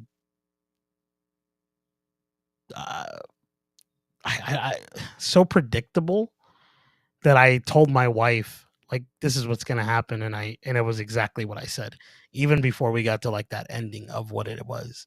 Like you can really figure it out pretty easily if you really just pay attention to what's going on. But overall, like I like the acting. I think it was pretty tense. I like the scenery of where they were. Like I think it worked really well. Like it sold the story of what's happening, and you're like, what is this? What's going on? Like, what could they be doing that is causing what is causing them to stay in this, like you said, the coop? Like, what is out there? What is watching them? And it could be anything. I mean, I think they spoil it pretty early on in the film, where you see something that's like kind of weird. I kind of would have hoped that you never got to see what it was, just so your imagination can kind of kick off. Like sometimes I think it gets lost in a lot of films where like people can think, like you don't have to like show me everything. So I could like be like, oh, this is what it looks like. I want to see what it looks like. No, like the imagination of like these creatures would have been a lot better than seeing what I saw on screen, in my opinion. Again, I'm not a big horror guy. My wife is more so than I am. I just watch them a lot because she does. But it was an okay movie. Like, I think it was okay. For it being M. Night Shyamalan's daughter's like first film, right, that she's bringing out, and I think she did a great job. Like, she directed the actors really darn well. Like, I think they all did a good job. Would I recommend this film to people? Yeah and no. I think I would also like start off by saying like, just realize what you're gonna get, because it's not like gonna be these top horror films that we're maybe accustomed to. And maybe I know Jason's not a big horror guy, but like I know Jason knows that how this movie was. Like I know that he's not gonna like this. I know there's little things here and there that were cool, but like I for a fact know that this movie followed the rules that Jason likes for horror films.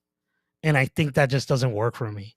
Like seeing it, I was like, man, this is like boom, boom, boom, book. Like it's just like every other movie. But like it was decent. It was okay. Like recommended to certain people, probably not to everyone. I think this is probably a streaming for me, or a streamer. I think it's gonna pick up some traction when it does come out streaming, more so than in theatrical release. That's what I'm thinking. I hope it does really well in theaters. Like I hope people go watch it and are like, man, this was freaking awesome. Like, again, I don't want any of these movies to do bad. I just don't think it was that great, but it was decent. Jason, go ahead. Yeah, it was a decent movie. I think you're right. It's not traditionally a horror movie. It has scary elements to it, but I think it's intended to be kind of a mystery movie. But the way it was handled, it kind of stumbles at the end. I think the first part of the movie sets it up really well, and you kind of get a good sense of. So here's the thing: when we went to go watch it, me and my wife have been watching this series called From, and I think it's an Epix show. I don't know what channel it's on or what streaming service it's on. I think it's on Hulu right now if you guys want to watch it. But so The Watchers is based on a book from a author A.M. Shine. He wrote, it's the same name, it's called The Watchers. So this is just an adaptation of that book. But I felt like, so M. Night did Servant, and I guess also his daughter Ishana also did Servant. And I felt like, I was telling you, I feel like Shyamalan does a lot better with these longer formats when he has a lot of episodes to tell a lot of stuff, because he likes doing a lot of symbolism and imagery, and like he likes to say, okay, the reason why we shot it this way is because it represents this, or the reason why you have this here at this moment. Like he wants everything to have a meaning behind it. Most of that stuff gets lost to the general audience, I think, because they're not studying it like he's studying it. I think she takes a lot from, obviously it had a very similar Shyamalan style, so I think she takes a lot from M. Night. I appreciated like a lot of the little things, but like to Ernie's point, a lot of it was like a lot of the twists, or like the things that were supposed to be unexpected, were telegraphed to you early on, and she didn't do a good job of focusing on just getting you involved in the characters and just continuing that thread. She kind of loses you halfway through, and then like towards the end, it's just exposition. It's just like trying to fill in all the gaps from the book, like, and then this is why this happened, and this is, which I appreciate, right? Like he's thinking about all the ways to like fill in all the holes, to like when people poke holes in plots, right? Like, well, what about this? This doesn't make any sense. So she's trying to answer all those questions, but you get so bogged down in it that it just it loses its fun, and you're just like, okay, I know exactly what's gonna happen. Come on, like let's get on with it, right? And so I think it's a good first run for sure. Like she did a lot for what she was given in her very first like directorial debut. I thought that was really great. Like I'm excited to see what she does next. I think like Ernie was saying, it's not terrible, right? Like it's not a terrible movie. It stumbles at the end, and I think it's kind of one of those movies where you have to just take it for what it is.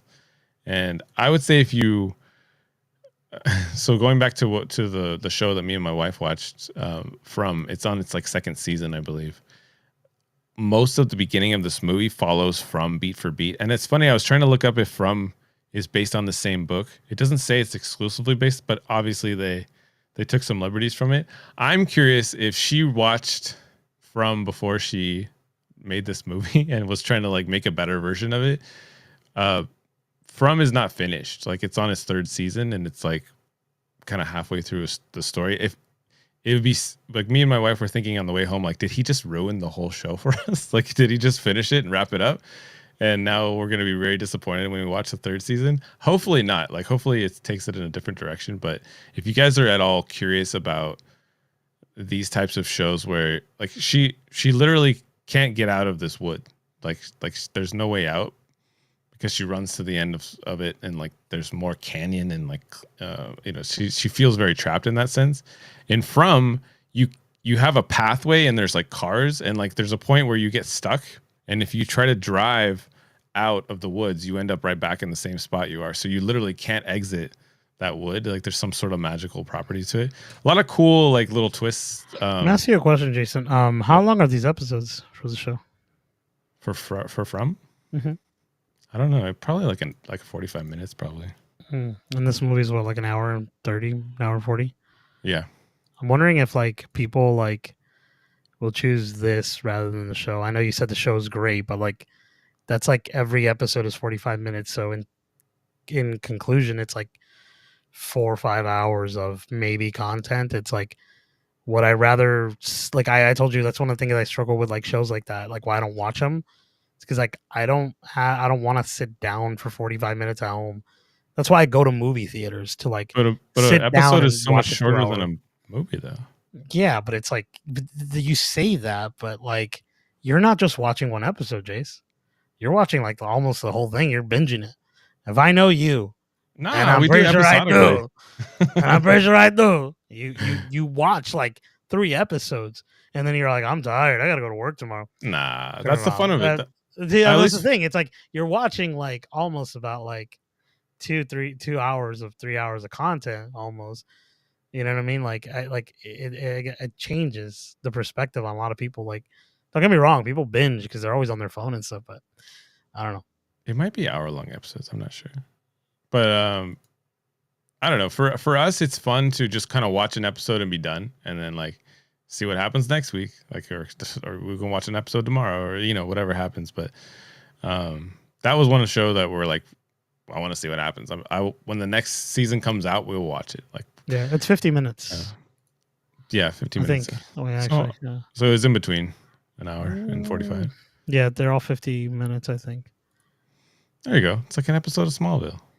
52 minutes, yeah, but it doesn't have freaking Superman. Would you rather watch Smallville as one movie, like as a 1.5 hour movie? That would be awesome. That'd be crazy. That'd be crazy. Yeah, I don't think so now because it has a lot of building, but I think I just love that show. But I will tell you something that I'll end it here. You know what I've been watching recently? You're talking about like I don't like watching shows. You know what I've been watching recently?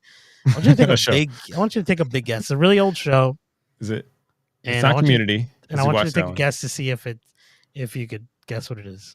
Just I'll give you. You have to give me a hint. There's like so many shows. It's about 3 friends who live together. They work in the same like a sort of location, and they deal with like. Is it New Girl? Day lives of like things that happen to them. It's not New Girl, but it's 3 friends. It's it's The Big Bang Theory. No. Shoot, not Golden Girls. Oh my gosh, that's awesome. I've been watching the whole seasons. Like they're on Hulu. That's how I've been watching them. That's awesome. The Golden Girls, I should say, 1985 to 1992. It's got about the runtime for the episode's about 30 minutes.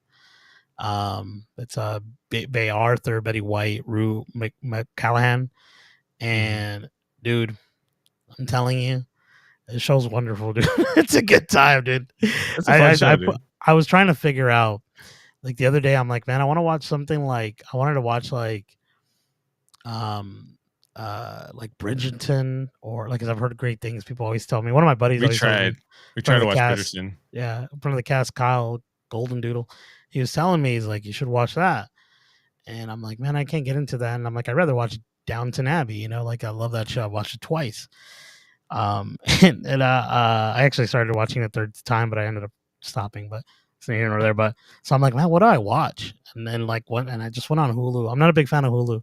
I don't like the app. I don't know why it bugs me. But I went on Hulu, and I was like, I had Golden Girls on my list. It was like recommended for you? No, it was on my list. Like I had recommended it to myself. Okay. I had never watched the show, and I started watching. I'm like 6 episodes in. Oh, you're in for a treat. Great. I'm in for it. It's a wonderful show.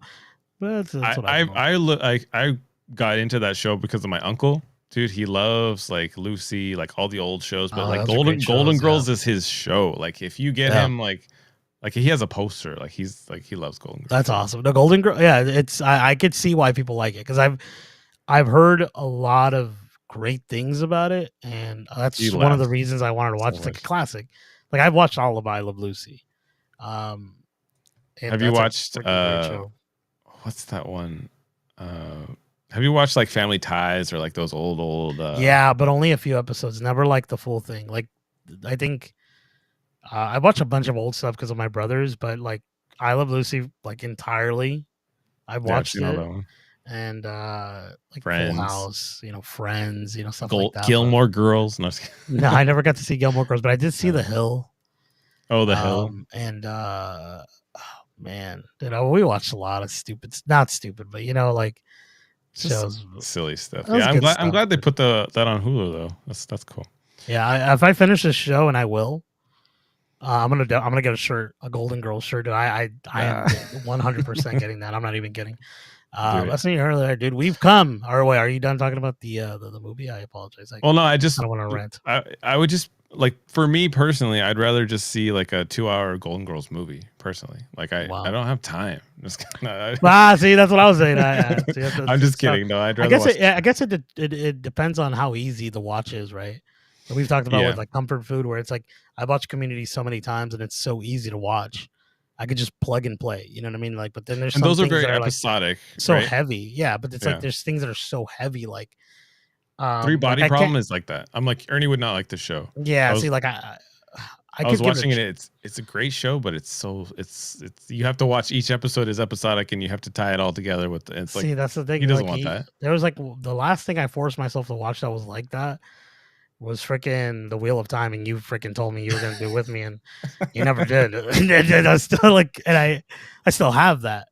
I'm gonna go back and catch up. Don't do that. Don't even. Are you gonna watch the next season? It's coming out. Oh, I think didn't it already come out, season 2? I think they're making another one, a third season. I'm not. I didn't watch the second, and I'm not watching no more. Not because I hated it. I just don't want to watch. I'm sorry. I don't know why. I watched like I think I never finished the first season. It's because the way this is the funny thing, because I want to go back and remember why you did this, and it's not like you did it in a mean way, because you didn't, like, but I just remember recalling like we should watch this, and we were going to, so I did, and I'm like, oh, Jason is gonna do it, and then you're like, wait, you didn't do it, and you never did it, and I was like, why did you mention it? But whatever. I'm sorry, bro. I'm sorry. We gotta you can pick a show that I have to watch. I don't have anything for you. The Golden Girls. The Golden Girls. No, I'm just kidding. No, I'll watch it. That's a good one. It's fun. All right, guys, that's it. We've reached the end. Ernie, thank you for bearing with me. I had a lot of stuff I wanted to talk to you about. There was a lot of stuff. I don't get me wrong, dude. I had a wonderful time doing it, but I think at some point I was like, man, it's like getting late. I'm wondering if like we should keep going. I have work tomorrow. I gotta work tomorrow morning. Well, I don't work. I work later. Like I work like at 10. I don't work early, but I still have to wake up at like 7, 8 in the morning for my kid. So like that's his other job. That's my other job. I mean, it's not a job. Is it a job if you enjoy it? And I just get. I don't enjoy getting up early, guys. If you love it, you never work a day in your life. Have you ever heard anyone parent tell you like, "Oh, I love waking up early in the morning for the kid"? Now they're like they lie. They're liars. You lie. Do you remember that guy from freaking? I think it was like 90 Day Fiance, and it was like a redheaded like Latina girl, and it was like this guy named Colt, and she would call him Colty. Do you remember? Colty, and then his mom used to live with them, and she eventually got on the show and she started dating, and they lived in Las Vegas. He had glasses, some white dude. You recall this? Remember. No, I don't remember. Dang it, whatever. But she'd go, "You're Colty." He's like, "Colty." He's like, "You lie." That's awesome. It was awesome. Oh, we got a comment from. How do you say your name, bro? Ticket. You guys are better than Siskel and Ebert. What a break from the global chaos. Glad I found your stream. Maybe you should try designing women. Designing women. I don't know what that means. Is that a show? I'm going to look it up. Thanks for the comment. Thank you. Designing women. I hope it's a show. Oh, it is a sitcom. American sitcom. Sweet. Wait, what is it called? Designer women? Designing women. I'm gonna pull it up. I have to add that to the list. There you go. 7 seasons. Nice. Oh, sweet. Right. That's kind of like Golden Girls, dude. Yeah, there you go. This looks sweet. I don't think I've ever heard Thanks for the recommendation. We'll have to check it out. Thank you. What? Oh, dude. Jean Smart is in this? I was watching her on Hacks the first season. I haven't seen the second season. Any pods? Oh, that's cool. That's on Hulu, too. Nice. Thank you. Oh, wow. Easy watch, dude. Oh, it's on Amazon Prime, too. Unless that's like, oh, yeah, it's on Amazon Prime as well, guys. If you want to check that out, that's sweet. Little friend group. the picture of that one dude with all these ladies. He's all happy. He's like, yeah. Oh, I love that. All right. Well, okay, we got to wrap it up. All right. As always, thank you, friends of the cast, for tuning in every week when we drop an episode. Hope you guys like the Sunday episode. I'm curious. Let us know. Sound off on the stream if you want more Sundays or Saturdays or Fridays. Who knows? But as always, I wish I said that twice, huh? We appreciate you tuning in. Jason, please send us home. Yeah, guys, thanks for hanging out with us, talking movies, talking shows. We'll be back next week. Let us know if you have a preference on which day we should do live, because we want to pick one and stick to one. We could go back to Thursdays, but Sunday was kind of fun. I had a fun time. I did too. I think Saturday is probably like the one that got us the most views, but man, Saturdays are tricky because they're so sweet. That's true. Oh, look at you said in the show Trump does a cameo in one of the episodes. That's funny. Okay, guys, we gotta go. All right, bye, guys. We'll see you guys.